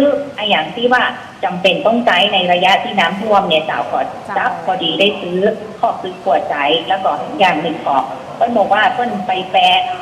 กับข้าวไว้นะเจ้าเพราะว่าช่วงก่อนหน้านี้เนี่ยสตางค์จะซื้อกับข้าวกับปลาอย่างก็เขียมเนาะไปติดสตางค์ที่ร้านขายกับข้าวไว้นะเจ้าเพิ่นก็เอาไปใช้หนี้พ่องส่วนหนึ่งแล้วก็จะเอาไว้ใช้จ่ายในระยะนี้ซึ่งก็ถือว่าเป็นเรื่องที่น่ายินดีมากยิ้มกว้างเลยทีเดียวนะเจ้าที่ว่าได้สตางค์หมื่นวันนี้เจ้าทางพื้นที่ที่จัดเป็นศูนย์พักพิงของพี่น้องประชาชนนี่ทางจังหวัดลำพูนเฮาจัดไว้หลายตีกับเจ้าจัดไว้ทุกอำเภอเลยเจ้าซึ่งท่านผู้ว่าท่านสั่งการเพื่อทุกอำเภอเจ้าได้เตรียมในส่วนของศูนย์พักพิงชั่วคราวนะเจ้าคือศูนย์เนี่ยท่านกำชับไปตั้งแต่ช่วงก่อนหน้านี้แล้วนะเจ้าว่าทุกศูนย์เนี่ยไม่ใช่ว่ามีแค่ว่าจะตั้งตรงไหนแต่ว่าทุกศูนย์จะต้องมีความพร้อมที่จะรองรับพี่น้องประชาชนหากเกิดสถานการณ์เร่งด่วนขึ้นมาจะต้องพร้อมดูแลพี่น้องประชาชนในทุกๆจุดเลยนะเจ้าก็ได้เตรียมการในส่วนของศูนย์พักพิงชั่วคราวที่จะรองรับพี่น้องประชาชนไว้ครบถ้วนทุกอำเภอเจ้าระดับน้ำในบ้านพี่น้องประชาชนนี่ถ้าสูงแต่นี่สูงถึงประมาณตะใดเจ้าถ้าถึงว่าระดับน้ำที่ท่วมสูงพี่น้องประชาชนก็จะต่างกันออกไปนะเจ้าบางจุดก็จะท่วมในปริมาณน้อยแต่ถ้าบางจุดที่ท่วมถ้าพื้นที่อยู่ในที่ลุ่มนะเจ้าลุ่มแท้ๆเนี่ยเนาะก็จะท่วมถึงประมาณครึ่งตัวนะเจ้าแล้วก็ประมาณเกินตัวเนี่ยเจ้าก็มีในบางจุดที่ปริมาณน้ำเข้าท่วมซึ่งก็ต่างกันออกไปในส่วนของที่ลุ่ม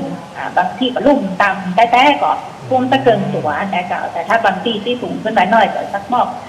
หน้าแข้งหัวเข่าอย่างเงี้ยเจ้าแต่ว่าก็มีพื้นที่ที่ได้รับผลกระทบจากปริมาณน้ำที่เพิ่มสูงขึ้นโดยเฉพาะเขตของอำเภอเมืองลำพูนเป็นจำนวนมากเลยพอควรเจ้าวันนี้ข้อมูลจากจังหวัดลำพูนนักเลยครับผมเรื่องของอ่างเก็บน้ำอันนี้ก็จะเป็นกระแสข่าวกันเยอะเหมือนกันว่าเนี่ยอ่างเก็บน้ำในพื้นที่จังหวัดลำพูนปริมาณน้ำล้นสปริงเวย์แล้วในตอนที่น้องชาวบ้านกับล่ำลือกันบางทีก็กลัวไปถึงขั้นว่าน้ำมันล้นแล้วมันจะท่วมน้ำมันล้นแล้วมันจะแตกกออย่างอ่างเก็บน้ำจะมีปัญหาอย่างกออย่างนี้นะครับก็ท่านผู้ในการโครงการชลประทานลำพูนเมื่อสักครู่นี้ท่านบอกว่า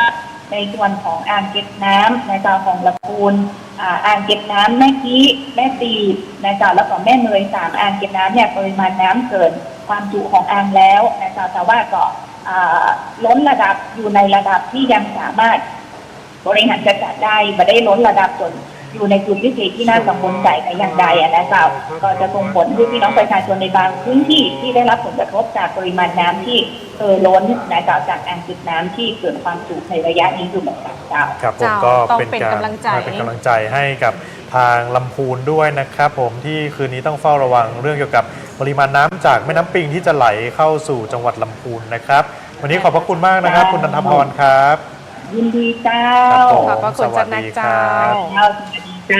จากสวทลำพูนนะครับกับเรื่องเกี่ยวกับการติดตามสถานการณ์น้ำในพื้นที่จังหวัดลำพูนซึ่งถือว่าเป็นอีกหนึ่งจังหวัดที่จะต้องรับแม่น้ำ2 สายด้วยกันตอนนี้เมื่อวานกับวันนี้ที่ผมขับรถผ่านแม่น้ำกวง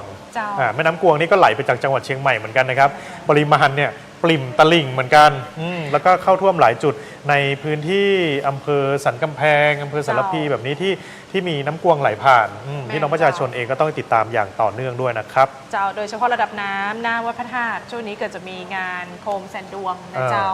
ซึ่งตรงนี้ถ้านักท่องเที่ยวจะเดินทางไปแอลตอนนี้น้ำตรงหน้าวัดพระธาตุเนี่ยยังบ่ท่วมเตื้อนะเจ้าแต่อาจจะมีในพื้นที่ชุมชนที่มีน้ำล้นออกมาแล้วก็ออกมาทางท่อระบายน้ำหรือฝนตกหนักมาแล้วก็ระบายบัดตันนะเจ้ากระทางเทศบาลเพื่อได้เตรียมในเรื่องของเครื่องสูบน้ำระบายน้ำช่วยเหลือแล้วก็บรรเทาความเดือดร้อนให้พี่น้องประชาชนในพื้นที่เจ้ามาย้ำกันอีกสักครั้งนะครับกับการเปิดพื้นที่ให้จอดรถได้ฟรีของทางสนามบินเชียงใหม่ท่าอากาศยานเชียงใหม่นะครับท่านใดที่ประสงค์จะไปใช้บริการจอดรถฟรีตั้งแต่ 25 ถึง 28 กันยายน 2567 สามารถไปใช้อาคารจอดรถ 10 ชั้นของสนามบินเชียงใหม่ซึ่งอาคารนี้สร้างขึ้นใหม่นะครับสะดวกสบายเลยทีเดียวที่ชั้น 5B เตรียมเอกสารสำเนาทะเบียนรถและสำเนาบัตรประจำตัวประชาชนไปลงทะเบียนใช้บริการที่สำนักงานอาคารจอดรถชั้น 1และย้ำเลยว่าอย่าเก็บทรัพย์สินอะไรไว้ในรถของตนเองนะครับสอบถามไม่ได้ที่สนามบินเชียงใหม่โทร 052 009 503 หรือเข้าไปดูที่ Facebook Fanpage ของท่าอากาศยานเชียงใหม่ก็ได้เช่นเดียวกันนะครับหลายพื้นที่ก็เปิดจุดจอดรถให้ทุกท่านเนี่ยได้มีการมาจอดรถช่วงเฉพาะช่วงที่มีระดับน้ำสูงขึ้นแล้วก็อาจได้รับผลกระทบจากปริมาณน้ำที่เพิ่มสูงขึ้นในพื้นที่จังหวัดเชียงใหม่นะครับเจ้าซึ่งตอนนี้ทางเทศบาลนครเชียงใหม่ CM Ford นะเจ้าก็ยังคงกระจายกำลังเจ้าหน้าที่นะเจ้าในเรื่องของการเตรียมบรรจุกระสอบทรายเพื่อบริการกับพี่น้องประชาชนโดยมีการลำเลียงกระสอบทรายเนี่ยไปปิดพื้นที่เสี่ยงน้ำท่วมตามแนวลำน้ำปิงต้องบอกว่าลำน้ำปิงที่เพิ่มสูงขึ้นตอนนี้เดี๋ยวแหมสักกำนึงเราจะได้ทราบกันแล้วว่ายอดณปัจจุบันตอนนี้จะขึ้นไปตีตะใดนะเจ้าแต่ล่าสุดในช่วงเวลา 17 นาฬิกาก็ขึ้นไปตี4 เมตร 66 เซนติเมตรแล้วใช่ครับผมเฉลี่ยก็ขึ้นไปชั่วโมงละประมาณ5 เซนติเมตรแต่เราต้องมีการจับตาอย่างต่อเนื่องด้วยบางคนบอกว่า5 เซน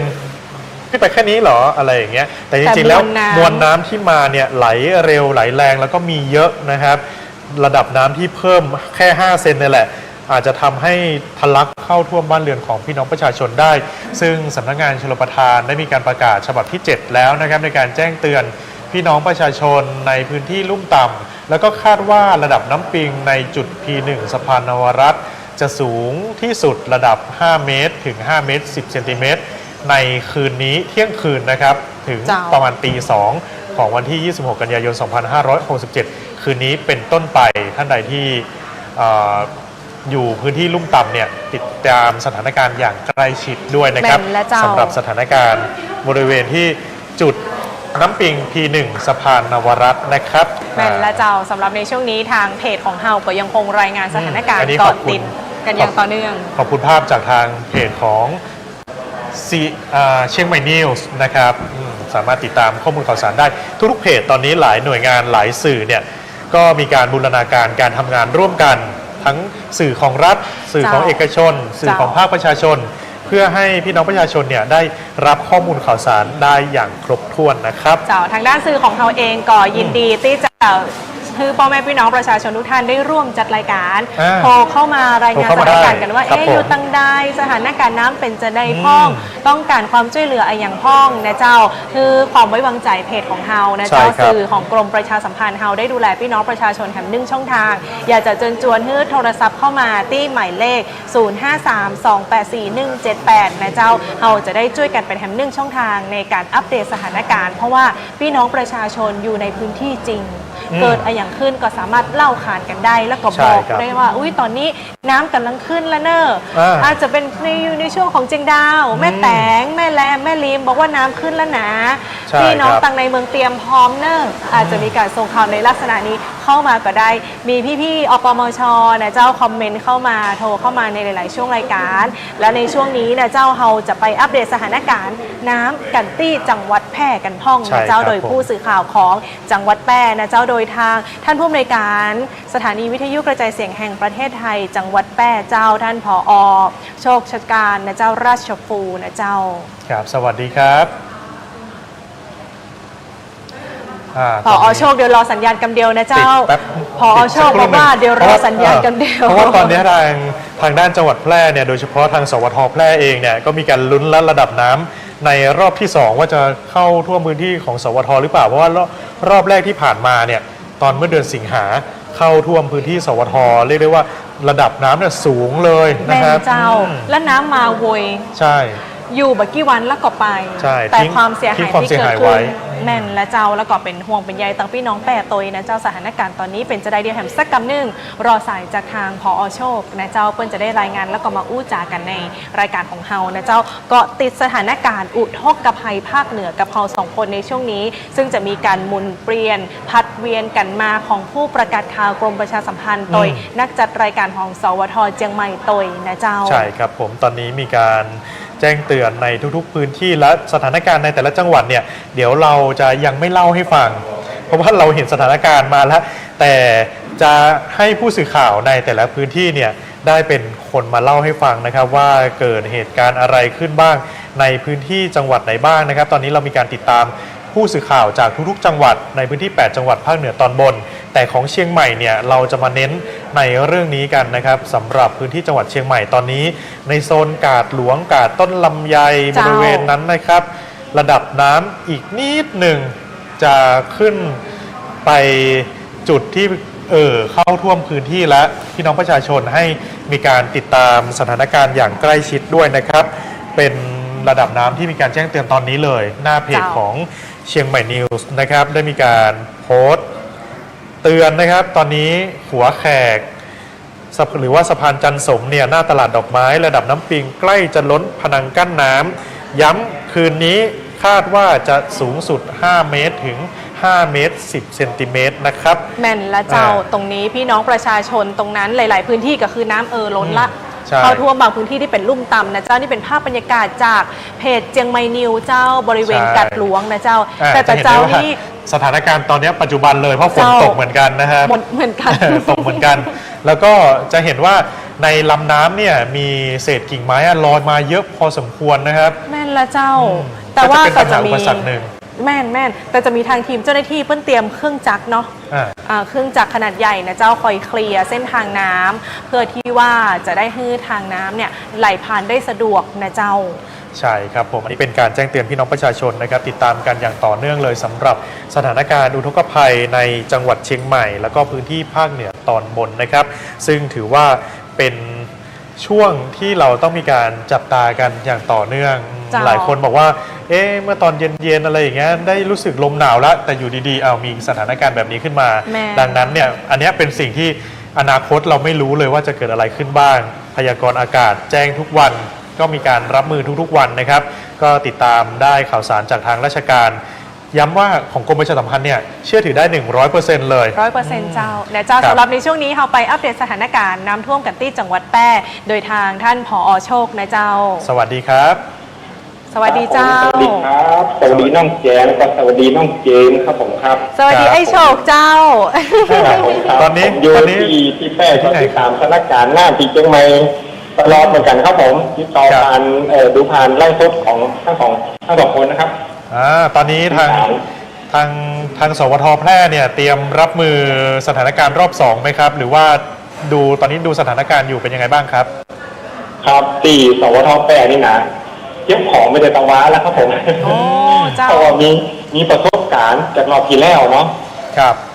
น้ำตะวานี่มาค่อนข้างที่จะเยอะนะครับเยอะดูนะครับก็เลยว่าเอาไปเลยมาเก็บของขึ้น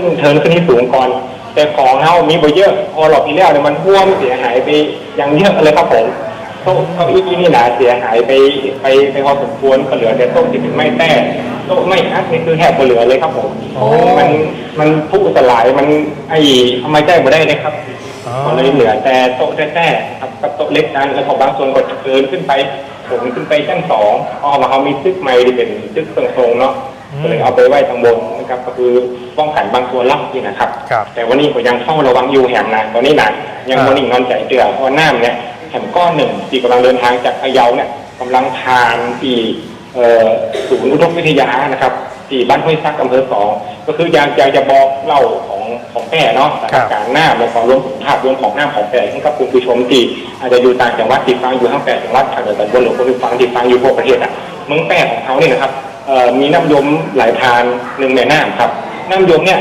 ต้นน้ำเนี่ยอยู่ที่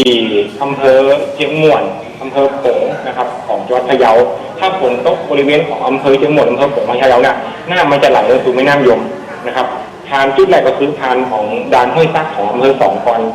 แล้วก็จะไหลผ่านจากห้วยซักเนี่ยใช้เวลาสัก4 ชั่วโมงครับจะเดินทางมาสู่ที่บริเวณของอำเภอเมืองแปะคือบริเวณของสะพานของแพที่ใกล้กับเสาทอแปะนี่หนาอยู่ประมาณ500 เมตรเนี่ยจุดเนี่ยถ้าจุดเนี่ยถ้าเกิดว่าน้ำเยอะเนี่ยมันก็จะท่วมขึ้นบริเวณของเทศบาลเมืองแปะในเขตของเศรษฐกิจของเมืองแปะทั้งหมดแล้วหน้าเนี่ยก็จะไหลลงไปสู่ที่อำเภอวังจิ้นนะครับวังจิ้นเสร็จก็จะไหลลงสู่จังหวัดสุโขทัยต่อไปอันนี้คือเป็นภาพรวมของน้ำที่น้ำยมของแก่เนาะอันนี้ว่าตอนนี้นะครับระดับน้ำอยู่ที่ห้วยซักที่อำเภอ2นี่นะมีระดับน้ำเพิ่มสูงขึ้นครับเพราะว่าจากคืนตะวาเนี่ยน้ำฝนตกที่อำเภอโขงเชียงหมดเนี่ยค่อนข้างที่จะเยอะเมืองแก่เนี่ยนะครับกำลังจะย่างตกไปต่อประมาณก่อนเที่ยงนี้เองนะครับผมข้ามคืนที่ผ่านมาเนี่ยตกตลอดเลยครับหรือว่าน้ำตั้งเหนือค่อนข้างที่จะเยอะแล้วก็เขามีฝายแม่ยมอันเดียวครับติดกันแม่น้ำยมเขาบอกมีเขื่อนกันฝายเนี่ยก็จะช่วยชะลอน้ำได้ห้อง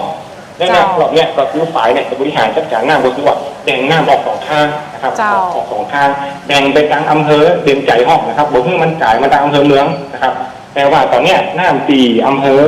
2เนี่ยค่อนข้างที่จะเยอะเพิ่มปริมาณขึ้นเยอะกว่าฝนตกหนักนะครับก็จะไหลอยู่บริเวณนั้นแล้วก็ผ่านมาที่น้ำโป้งเรียกว่าฝายดีว่าถนนน้ำโป้งที่ว่าสะพานข้ามตัวเมืองไปอำเภอรองไปขึ้นไปทางเชียงใหม่นี่นะครับยุดเนี่ยตอนนี้น้ำลงที่ต่อยลงมาเยอะลงแค่ประมาณ1-2 เซนแต่น้ำเหนือน่ะเพิ่มขึ้นประมาณ10%ต่อชั่วโมงนะครับแล้วก็น้ำบางที่เนี่ยก็ยังบ่ลงหนาน้ำบางที่นี่หนุนแถมคือน้ำทางใต้นี่หนุนคือตอนเนี้ยน้ำจากเหนือจากใต้เนี่ยมันลงมา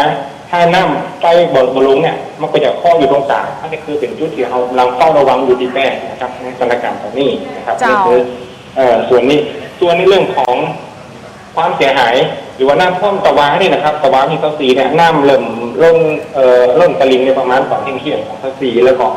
ท่วมไปบ้านเรือนประชาชนที่มันติดน้ำยมเนาะที่เขากั้นหมดถึงหรือว่ามันลุ่มต่ำเนี่ยก็ท่วมไปประมาณสูงสุดเนี่ยคือประมาณเมตรเกินนะครับที่ท่วมบ้านเรือนประชาชนหนักตอนเนี้ยคือรอบนี้เขาจบดีเพราะว่ามีประสบการณ์ที่รอบที่แล้วประชาชนก็ตื่นตัวกันนะครับขนข้าวขนของเอารถยนต์รถมอเตอร์ไซค์เนี่ยไปจอดที่สูงตอนนี้ริมถนนนะคล้ายๆกับเชียงใหม่ที่จอดเต็มไปหมดเลยครับผมที่ไหนดีสูงนี่คือเอาไว้ก่อน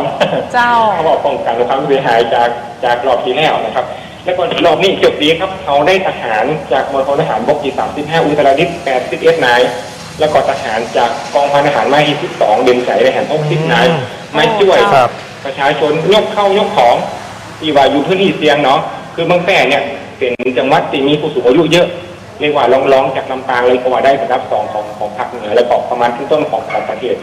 คนเฒ่าคนแก่อยู่บ้านเยอะบอกว่ามีแฮงหรอกครับติดเป็นตู้เสื้อผ้าเป็นตู้เย็นอย่างส่วนเฒ่าคนแก่คนสมัยจะอยู่ชั้น1ชั้นหลุมเนาะก็มีได้ทหารเลยครับผมเดินไปตามหมู่บ้านเดินไปตามที่ชุมชนนะครับห้องครับว่าจะให้ทหารช่วยกองคนเดินมาไปแล้วก็ไปช่วยยกเข้ายกของรวมถึงเอากระสอบทราย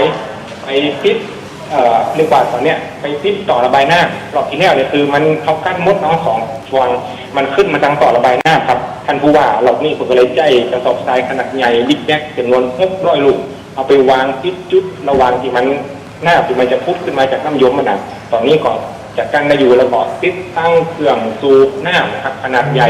ในเขตคูเมืองเนี่ยเวลาหน้ามันล้นหรือว่าหน้ามันซึมเข้ามาเนี่ยเราก็จะสูบออกนะครับสถานการณ์ตอนนี้ในเมืองแพร่ค่อนข้างที่ว่าจะทำให้จากสถานการณ์ได้ในบางส่วนที่ท่วมเอาเข้าของเอาอย่างไปแจกแล้วนะครับที่มันใกล้หน้าเนาะที่มันบ่สามารถจะป้องกันได้นะครับส่วนในคูเมืองในเขตเมืองเขตเศรษฐกิจเราไม่ได้เอาป้องกันเต็มที่นะครับติดตั้งเครื่องสูบน้ำเลยอะไรต่างๆนานานะครับเอากระสอบทรายไปลงแล้วก็ในส่วนของการระบายน้ำที่เป็นห่วงก็คือในเรื่องของน้ำสาขาครับน้ำยมเนี่ยจะไหลผ่านจากอำเภอ2มาหนองมงไทยผ่านเมืองสูงเม่นเด่นใจแล้วก็ลงไปทางวังจิ้นน้ำที่เป็นห่วงคือน้ำสาขาที่ไหลมาจากบริเวณของอำเภอร่องกวางนะครับจะไหลเข้ามาสมทบกับน้ำยมเนี่ยมันก็จะเพิ่มปริมาณในน้ำยมในเขตเมืองได้นะครับนี่ก็เป็นจุดเป็นห่วงที่เรากำลังเฝ้าระวังกันอยู่นะครับส่วนในเรื่องของการช่วยเหลือของจังหวัดเนาะเปิดได้ตั้งศูนย์เรียกว่าศูนย์ช่วยเหลือผู้ประสบภัยนะครับ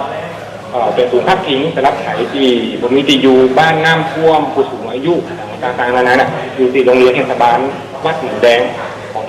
เทศบาลน่ะ แล้วก็ในเขตสีผมจะแท้คือเขตเทศบาลเมืองแพร่ครับเขตเทศบาลตำบลปากแม่ที่ตั้งอยู่ที่มันท่วมอยู่ขนาดนี้นะครับก็มีศูนย์ช่วยเหลือทั้ง2จุดนะครับแล้วก็มีศูนย์มีเบอร์โทรนะครับที่จะให้ประชาชนได้โทรแจ้งขอความช่วยเหลือได้24 ชั่วโมงเป็นตั้งศูนย์อยู่ที่สารกลางจังหวัดแพร่แล้วก็ศูนย์ทับทิมก็อยู่แห่งที่อยู่ที่โรงเรียนเทศบาลวัดหนองแดงนะครับ ครับ เจ้า คือเป็นข้อมูลบางส่วนของแพร่นะครับผมครับ เจ้าขออนุญาตสอบถามเพิ่มเติมเจ้าพอให้โชคเจ้า สอบถาม ครับ พื้นที่ที่ประสบภัยเจ้าตอนนี้กระทบไปแล้วกี่อำเภอกี่ตำบลของเจ้า ตีข้อมูลตีเบื้องต้นตีนักก็คืออยู่ในเขตของอำเภอเมืองนะครับ เจ้า อำเภอเมืองกับอำเภอเมืองกับอำเภอ2นะครับตีบรรทุกภัยเบื้องต้นแล้วก่อนหน้านี้ก่อนทั้ง4นั่นจะเป็นตกนักในอำเภอรองกับอำเภอพังจิ้น2อำเภอนะครับตีฝนตกนักนี่ก็คือน้ำได้ล้นเข้าไปสองอำเภอเนี่ยประมาณก่อนหน้านั้นแหละนะครับตีเพิ่มเติมคืออำเภอเมืองอำเภอสูงเม็ดนะครับแล้วอำเภอ2ที่อยู่ต้นน้ำตอนนี้คือประสบภัยแต่ว่าอาจจะไม่เยอะเท่าใดนะครับ เจ้า ก็ยังถือว่าอยู่ในเขตที่ว่าน้อยกว่าครั้งที่แล้วกว่าครั้งที่จะเยอะเพราะเขาเตรียมการป้องกันได้ค่อนข้างที่จะหลายจุดนะครับครับ เจ้า ครับ ส่งกำลังใจให้ทางทีมงานตัวนะเจ้า ครับผมครับในส่วนของสวทแพร่ก็ได้ออกอากาศตลอดเนาะอย่างจะคือเนี่ยเขาเข้าติดเกลือตามสถานการณ์น้ำก็ออกอากาศปรั๊บถังรายการนะครับออกอากาศจะคือในผมไปอยู่จะรายการจะถึงตีหนึ่งนะครับแล้วก็พักเครื่องไปแล้วก็มาเจ้าก็มาเริ่มที่ตามสถานการณ์น้ำให้ความช่วยเหลือบอกสถานการณ์น้ำกับประชาชนก็มีผู้ฟังนะครับที่ฟังอยู่ทางบ้านก็โทรมาอย่างต่อเนื่องครับมาสอบถามด้วยความห่วงใยด้วยความกลัวว่าน้ำจะท่วมบ้านตรงนี้นะครับเขาก็ให้ข้อมูลที่ถูกต้องของกรมประชาสัมพันธ์เพราะว่าเขาเป็นหน่วยงานของรัฐเนาะข้อมูลต่างๆเขาก็มาประมวลแล้วก็ส่งต่อให้กับประชาชนที่รับชมรับฟังสื่อของกรมประชาสัมพันธ์ตลอดครับผมครับ ขอบคุณจัดนักเจ้า เป็นกำลังใจให้กันนะครับ ครับขอบคุณน้องแก้วขอบคุณน้องเกียมครับผมครับ ครับ ขอบคุณเจ้า ระดับน้ำยมในพื้นที่จังหวัดแพร่เนี่ยถือว่าขึ้นมาสูงเกินจุดเตือนภัยไปแล้วอยู่ในระดับสีแดงเหมือนกันนะครับที่อำเภอเมืองที่บ้านน้ำโค้งอำเภอเมืองแพร่เนี่ยถือว่าต้องมีการติดตามอย่างต่อเนื่องสำหรับสถานการณ์อย่างที่ผอ.โชคได้บอกไปว่าลำน้ำปิงลำน้ำยม ลำน้ำยม หลัก เจ้า ที่ไหลผ่านจังหวัดแพร่เนี่ยเป็นลำน้ำยมนะครับเราสามารถดูได้การระดับเตือนภัยต่างๆเนี่ยเขาไม่มีจุดวัดระดับน้ำแต่ลำน้ำสาขาที่ฝนที่ตกลงมาเนี่ย สาขาย่อยๆ สาขาย่อยๆเราไม่สามารถรู้ได้เลยว่าจะมีปริมาณมากน้อยแค่ไหน เพราะว่ามีจุดวัดระดับน้ำ ใช่พอฝนตกหนักๆโดยอำเภอโดยรอบเนี่ยก็ต้องมีการย้ำเตือนกันแล้วว่าปริมาณน้ำจะไหลเข้ามาสู่ลำน้ำสายหลักก็ทำให้ปริมาณน้ำสายหลักเนี่ยเพิ่มสูงขึ้นได้ก็ต้องมีการติดตามสถานการณ์อย่างต่อเนื่องด้วยนะครับ แม่นและเจ้าก็ส่งกำลังใจให้พี่น้องตังแป้ตัวเองนะเจ้าเพราะว่าอย่างที่บอกว่ามีประสบการณ์ก่อนหน้านี้ ซึ่งประสบการณ์ก็คือเดือนที่แล้วนี่บ่ได้ ใช่ ไม่ได้ต้นเดือนไปนะ ไปปลายเดือนตัวเองนะเจ้า คือ ครับ ตรงนี้แล้วหลาย ๆ พื้นที่ก็มีประสบการณ์ในการรับมือ ดังนั้นพอมีประสบการณ์แล้วเนี่ยครั้งนี้เตรียมกันมาอย่างดี พอฮู้ที่มาที่ไปของน้ำแล้วว่าน้ำเนี่ยจะพูดมาตั้งท่อระบายน้ำทางจังหวัดแปร่เองก็ได้เตรียมพร้อมเนี่ยเจ้าตีจะกำจัดจุดอ่อนต้องใจคำว่ากำจัดจุดอ่อน เลย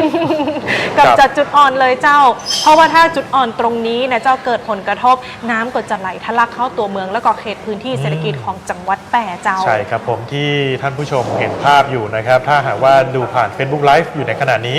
ก็จะเห็นว่าอันนี้เป็นภาพมุมสูงของตัวเมืองเชียงใหม่ในขณะนี้นะครับ จากบริเวณจุดที่มีการถ่ายทอดหน่วยงาน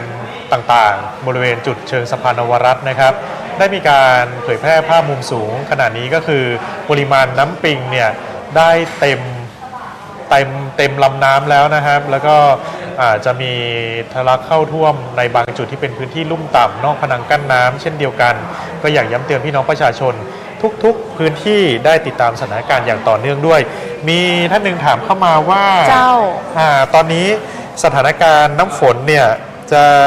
มีที่ไหนบ้างนะครับ ก็มีการบอกว่าระดับน้ำฝนเนี่ยอาจจะมีในพื้นที่อำเภอเมืองเชียงใหม่อำเภอแม่ริมอำเภอเสมิงอำเภอแม่แตงแล้วก็อำเภอเชียงดาว แต่ถ้าอยากสอบถามไปก็สามารถ สอบถามไปได้ที่ 0532779919 กับศูนย์อุตุนิยมวิทยาภาคเหนือนะค เจ้า รับ ซึ่งตอนนี้เจ้าอัปเดตสถานการณ์ล่าสุดกับระดับน้ำที่บริเวณจุดวัดน้ำP1นะเจ้าขึ้นไปที่4 เมตร 70 เซนแล้วนะเจ้า4 เมตร 70 เซนแล้วเจ้าคุณผู้ชมคุณผู้ฟังทุกท่านเจ้าเฮาติดตามกันในทุกๆชั่วโมงนะเจ้าอัปเดตระดับน้ำของแม่น้ำปิงนะเจ้าณจุดวัดน้ำP1ใช่จุดวัดน้ำP1ที่เชิงสะพานนวรัตน์ในอำเภอเมืองเชียงใหม่นะครับตอนนี้อยู่ที่4 เมตร 70 เซนติเมตรขึ้นไป4 เซนติเมตรจากชั่วโมงที่แล้วส่วน P67 เนี่ยต้นน้ำที่เราบอกว่าจะต้องมาดูจุดเนี้ยแล้วก็คำนวณว่าน้ำปริมาณน้ำมวลน้ำที่จะไหลเข้าเมืองเท่าไหร่นะครับตอนนี้อยู่ที่4 เมตร 39 เซนติเมตรก็เพิ่มขึ้นเช่นเดียวกันแต่ก็ต้องมีการเฝ้าระวังอย่างต่อเนื่องนะครับปริมาณน้ำที่ไหลผ่าน564 ล้านลูกบาศก์เมตรต่อวินาทีก็ไหลเร็วแล้วก็แรงพอสมควรนะครับแผ่นและเจ้าตอนนี้เรื่องของการระบายน้ำนั้นทางจังหวัดเชียงใหม่เฮาบริหารจัดการน้ำคือเร่งระบายน้ำดังนั้นพื้นที่ท้ายน้ำเจ้าก็ต้องเตรียมรับมือนะเจ้าเพราะว่าบางทีเนี่ยเส้นทางน้ำมีขนาดกว้างขนาดแคบที่บ่เหมือนกันเพราะว่าตลอดลำน้ำจะมีความคดเคี้ยวไม่ได้เป็นทางตรงดังนั้นแล้วพื้นที่ที่อาจจะแคบลงขนาดของความกว้างของลำน้ำเนี่ยมันมาเท่ากันจะอี้แล้วเนี่ยพื้นที่ลุ่มต่ำนะเจ้าพื้นที่ลุ่มต่ำเนาะเฮาก็แสดงความห่วงใยแล้วก็เตรียมความพร้อมตอนนี้เชื่อว่าพื้นที่ลุ่มต่ำตลอดลำน้ำแม่ปิงเนี่ยได้รับผลกระทบกันอย่างกว้างขวางแล้วนะเจ้าตอนนี้ก็มีหลายพื้นที่นะครับโดยเฉพาะสถานประกอบการที่เป็นโรงแรมเนี่ยในพื้นที่จังหวัดเชียงใหม่ที่อันนี้อยู่น่าจะโซนที่1นะครับที่มีการประกาศแจ้งเตือนก็ทยอยขนกระเป๋าของเจ้าหน้าขนกระเป๋าของนักท่องเที่ยวผู้ที่มาพักในโรงแรมนะครับได้อพยพออกจากโรงแรมเพราะว่าตอนนี้ระดับน้ำปิงก็เพิ่มสูงขึ้นอย่างต่อเนื่องซึ่งถือว่าเป็นอีกหนึ่งแรงในการช่วยเหลือกันในช่วงนี้นะครับอาจจะดูทุลักทุเลหน่อยเพราะว่าระดับน้ำเนี่ยเราไม่สามารถจะคาดคะเนได้แต่ว่าดูจากประกาศการแจ้งเตือนแล้วก็ให้รีบอพยพออกให้เร็วที่สุดนะครับโดยเฉพาะพื้นที่ที่เป็นลุ่มต่ำนั่นเองแม่นและเจ้าคุณผู้ชมคุณผู้ฟังเจ้าติดตามฟังทางสวทเชียงใหม่ FM 93.25 เมกะเฮิรตซ์ FM 98 เมกะเฮิรตซ์และ AM 639 กิโลเฮิรตซ์เจ้าอยากจะให้คุณผู้ฟังได้โทรเข้ามาร่วมกับเฮาจัดรายการนะเจ้าจัดรายการ2คนเงาๆก็เจ้าอยากจะได้เสียงโฟนอินเนาะเล่าสู่กันฟังว่าสถานการณ์ตั้งบ้านของคุณผู้ฟังเป็นจะได้พ่องนะเจ้าสำหรับคุณผู้ชมที่รับชมทางเพจของสำนักประชาสัมพันธ์เขต 3 กรมประชาสัมพันธ์ก็ทักทายคอมเมนต์กันเข้ามาได้สอบถามกันเข้ามาได้เรื่อยๆเฮามีแอดมินช่วยตอบคำถามอยู่นะเจ้าครับผมนอกจากเรื่องเกี่ยวกับการช่วยเหลือพี่น้องประชาชนแล้วเรื่องสุขภาพก็เป็นสิ่งที่สำคัญเหมือนกันนะครับสำหรับเรื่องของสุขภาพเนี่ยหน่วยงานที่เกี่ยวข้องนั่นก็คือสำนักงานสาธารณสุขเจ้าในพื้นที่จังหวัดเชียงใหม่ก็คือสำนักงานสาธารณสุขจังหวัดเชียงใหม่ได้มีการเปิดสายให้บริการนะครับหมายเลขสายด่วนขอความช่วยเหลือเร่งด่วนด้านสุขภาพไม่ว่าจะเป็นผู้ป่วยติดเตียงช่วยเหลือหญิงตั้งครรภ์ผู้ป่วยฉุกเฉินในพื้นที่ประสบภัยน้ำท่วมเขตอำเภอเมืองเชียงใหม่สามารถโทรศัพท์ไปได้นะครับ065-472-4300 อันนี้เป็นหมายเลขเบอร์โทรขอความช่วยเหลือเร่งด่วนสำหรับด้านสุขภาพผู้ป่วยติดเตียงหญิงตั้งครรภ์ผู้ป่วยฉุกเฉินสามารถขอรับความช่วยเหลือได้นะครับหรือว่าจะโทรสายด่วน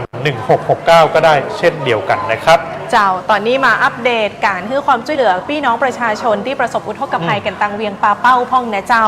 สำหรับตังเวียงปาเป้านี้ก็ได้มีการจัดทำถุงยังชีพนะเจ้าเพื่อที่จะเป็นทานน้ำใจให้กับพี่น้องผู้ประสบอุทกภัยนะเจ้าโดยทางเทศบาลตำบลเวียงปาเป้ารวมไปถึงมีโรงครัวของมูลนิธิธรรมนัสพรหมเผ่านะเจ้ามาร่วมในการดูแลพี่น้องประชาชนเรื่องอาหารการกินตยนะเจ้านอกเหนือจากนี้นะเจ้าก็มีการแจ้งว่าถนนลักเจียงใหม่เจียงไฮ้รถเล็กผ่านได้นะเจ้าแต่ยังบ่อัปเดตล่าสุดเตื้อนะเจ้าเนื่องจากว่าข้อมูลอาจจะต้องรอการอัปเดตที่เป็นปัจจุบันดังนั้นแล้วคุณผู้ชมคุณผู้ฟังที่มีแพลนจะเดินทางผ่านเส้นทางเวียงป่าเป้าต้องเช็คเส้นทางกันให้ดีๆนะเจ้า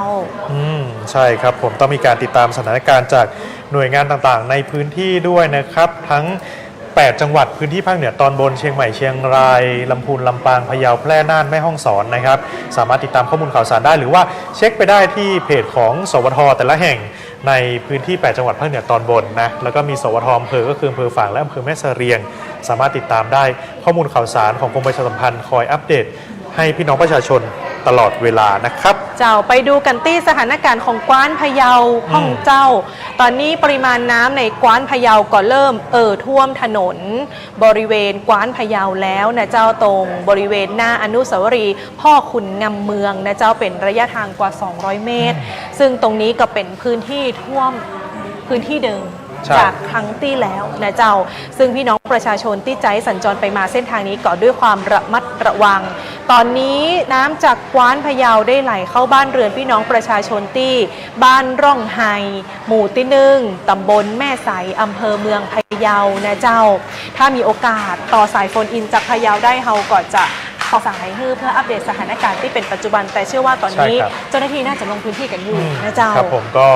ในค่ำคืนนี้เราจะมาติดตาม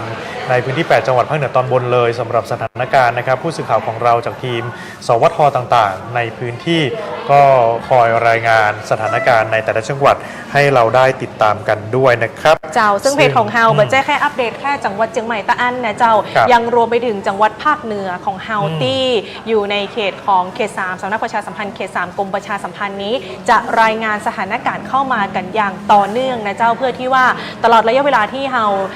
ไลฟ์สดนะเจ้าทางเพจของสำนักประชาสัมพันธ์เขต3นี้คุณผู้ฟังอาจจะมีญาติมีพี่น้องมีครอบครัวมีคนรู้จักอยู่ในจังหวัดต่างๆหรือกำลังจะวางแผนเดินทางไปต่างจังหวัดจะต้องใจเส้นทางจะได้ดีสถานที่ที่จะไปนี่เกิดเหตุอุทกภัยก่ออีนะเจ้านี่ทางสวทพะเยาเดี๋ยวเรามาติดตามสถานการณ์กันนะครับซึ่งผู้สื่อข่าวของเราเนี่ยก็จะได้มีการติดตามแจ้งข้อมูลข่าวสารนะครับอย่างที่บอกว่ากว้านพะเยาเนี่ยเป็นอีกหนึ่งแหล่งที่เป็นแหล่งกักเก็บน้ำจืดขนาดใหญ่ในพื้นที่จังหวัดพะเยาเลยแล้วก็ใหญ่ที่สุดในภาคเหนือด้วยนะครับแล้วก็ตอนนี้ปริมาณน้ำได้มีการล้นบางจุดที่บริเวณถนนที่อยู่ริมกว้านพะเยาแล้วนะครับตอนนี้ทีมงานจากสวทพะเยาคุณประมวลอุปกิจจะได้รายงานนะครับสถานการณ์ในพื้นที่จังหวัดพะเยาสวัสดีครับสวัสดีเจ้าครับสวัสดีครับผู้ดำเนินรายการ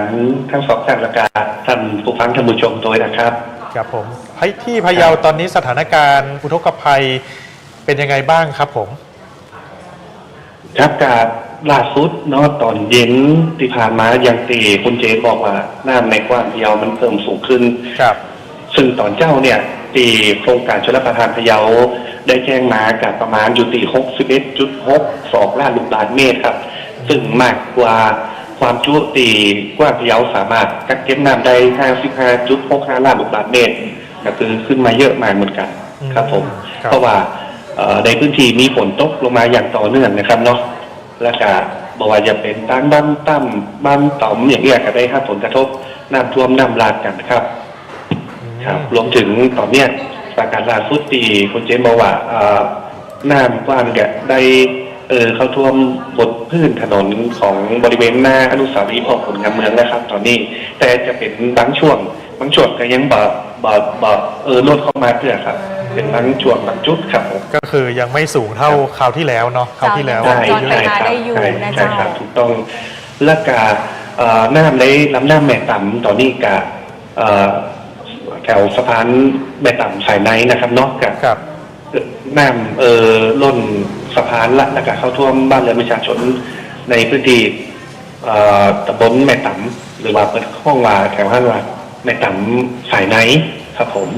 และจากตอนนี้แยกไฟแดงแม่ต่ำเนี่ยนะครับทางถ้าเขาจะเลี้ยวซ้ายเข้ามาในพื้นที่ตำบลแม่ต่ำเนี่ยน้ำได้ท่วมละรถเล็กมอเตอร์ไซค์บางครั้งขี่เข้าไปกระบะมาได้แล้วนะครับตอนนี้ครับผมอันนี้เป็นเส้นแม่ต่ำไนเนาะเจ้าแม่ต่ำใส่ไนเนาะเจ้ารวมถึงแยกไฟแดงแม่ต่ำทั้งนอกนะฮะแยกไฟแดงแม่ทองคำนะฮะโอ้ยยาวอยู่นั่นน่ะใช่ยาวอยู่นะเจ้าระยะทางปริมาณระดับน้ำสูงก็เจ้าประมาณ50-50 เซนรอรถมอไซค์ได้ครับ30 เซนขี่เข้าไปกับมาได้ เจ้า ครับผม ครึ่ ประ ง มาณ น่องประมาณนี้ 30 ถึง เนาะ 50 เซนนะเจ้า ครับ มาถึง 1 เมตรนะเจ้า ตอนนี้ทางทางจังหวัดเองมีการบริหารจัดการสถานการณ์กันอย่างใดพ่องเจ้ามีแผนอย่างใดพ่องเจ้า กาตั้งหน่วยงานท้องถิ่นเป็นการอย่างเทศบาลเมืองสายเย้าตั้งจังหวัดอย่างนี้เป็นการลงพื้นที่ให้ความช่วยเหลือกันตั้งแต่น้ำมันขึ้นละอย่างนี้นะครับ อืม ซึ่งทางโครงการชลประทานพะเยาขอน้ำกวานหลอกนี่มันนักเนาะแล้วก็กว่าจะเห็นขั้นที่แรกไปว่า มันแจ่อยู่เมือนี่นะฮะก็เลยต้อง ครับ มีการบริหารจัดการให้เหมาะสมด้วยกันระบายน้ำครับระบายน้ำกว้านออกจากประตูระบายน้ำที่ศูนย์วิจัย และพัฒนาตำบลน้ำจืดพะเยาแต่ว่าพอเขาระบายปุ๊บทั้งฝั่งท่ายน้ำเนี่ยเป็นกันจะได้รับผลกระทบเป็นก็ จ้า ตอนนี้กันแถวบ้านชุมชนแม่ตำเมืองชุมเนี่ยรวมถึงบ้านฟังมินตำบลจอกกับใต้เนี่ยเปิดได้รับผลกระทบในเรื่องของการปล่อยน้ำออกจากกว้านพะเยาแล้วครับตอนช่วงสัก3 โมงบ่าย4 โมงก็ได้ลงพื้นที่ไปชุมชนแม่ตำเมืองชุมนะครับ เจ้า โอ้ก็ไปดูน้ำเยอะมากจนถึงบนเอวกับมีครับ โอ้ ถึงเอวกับมีครับ สูงเกือบเมตรเลยนะเจ้าถ้าแอลนี่นะเนาะประมา ใช่ ณเกือบเมตรเลยนะเจ้า ของผมได้ฮะผม โอ้ สูงประ ของ มาณ คอนโดเลย 172นี่เนาะครับ ครับผม ครับบางจุดถึงเอวเดินเอวเลย แต่ว่าจุดที่ผมเดินไปเนี่ยก็จะเป็นท่ายที่อุ้ยง่ายเป็นชุมชนแหลกเลยตีครับน้ำจากการเปิดประตูระบายน้ำกันตะคันเลยนะครับ เจ้าเป็นพื้นที่รับน้ำเลยเนาะจากการระบายน้ำ ใช่ เลยนะเจ้า ทางเทศบาลเปิดแต่มาจ่วยด้วยการน้ำกระสอบทรายอย่างเงี้ยมาจ่วยทำเป็นคันกั้นน้ำลดความแรงของน้ำเนาะแล้วก็ใช้เป็นทางเดินชั่วคราวพ่อแม่พี่น้องรวมถึงนักเรียนนักศึกษาอย่างเงี้ยได้เดินก็ ที่เป็นเฮาเล็กครับที่เขาทำกั้นน้ำขึ้นมาคือมีเฮาเล็กครับแล้วก็เดินรอบไปครับ เจ้า ซึ่งในสถานการณ์ตอนนี้ก็ยังบริหารจัดการกันได้อยู่สำหรับจังหวัดพะเยานะเจ้า ครับ แต่ก็ต้องอู้ถึงว่าต้องยักเตือนเนาะพ่อแม่พี่น้อง ครับ ที่อยู่ท้ายลำน้ำอิงการรวมถึงพื้นที่ที่อาจจะได้รับผลกระทบจากการระบายน้ำกว้างเนี่ยแต่ขอให้ยกสิ่งของไว้ที่สูงครับเพื่อป้องกันความเสียหายเนาะนะครับ การ จ้า ปากันตรงนี้ตัวนี้นะครับ ครับผมตอนนี้ ได้เลยเจ้ามี มีฝนตกมาในพื้นที่พะเยาบ้างไหมครับ ตอนนี้ล่าสุดคณะนี้ยังบอกมีครับ แต่เมื่อช่วงเย็นมีตกอยู่ครับ แต่บัดถึงกันนักหนาบอกนะครับบอ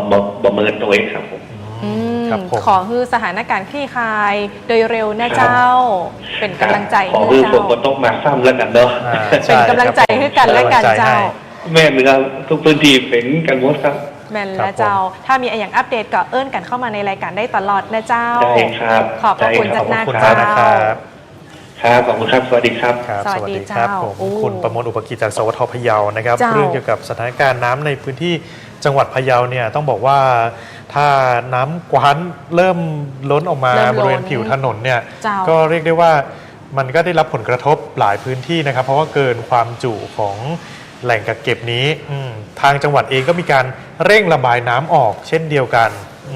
เพราะเป็นพื้นที่แหล่งท่องเที่ยวแหล่งเศรษฐกิจ ใช่ แห่งพื้นที่หนึ่ง ใช่ นะครับ เจ้า ผม แต่ทางนี้ชุมชนท้ายน้ำก็ต้องส่งกำลังใจให้เปิ้นเพราะเป็นผู้เสียสละในการรองรับ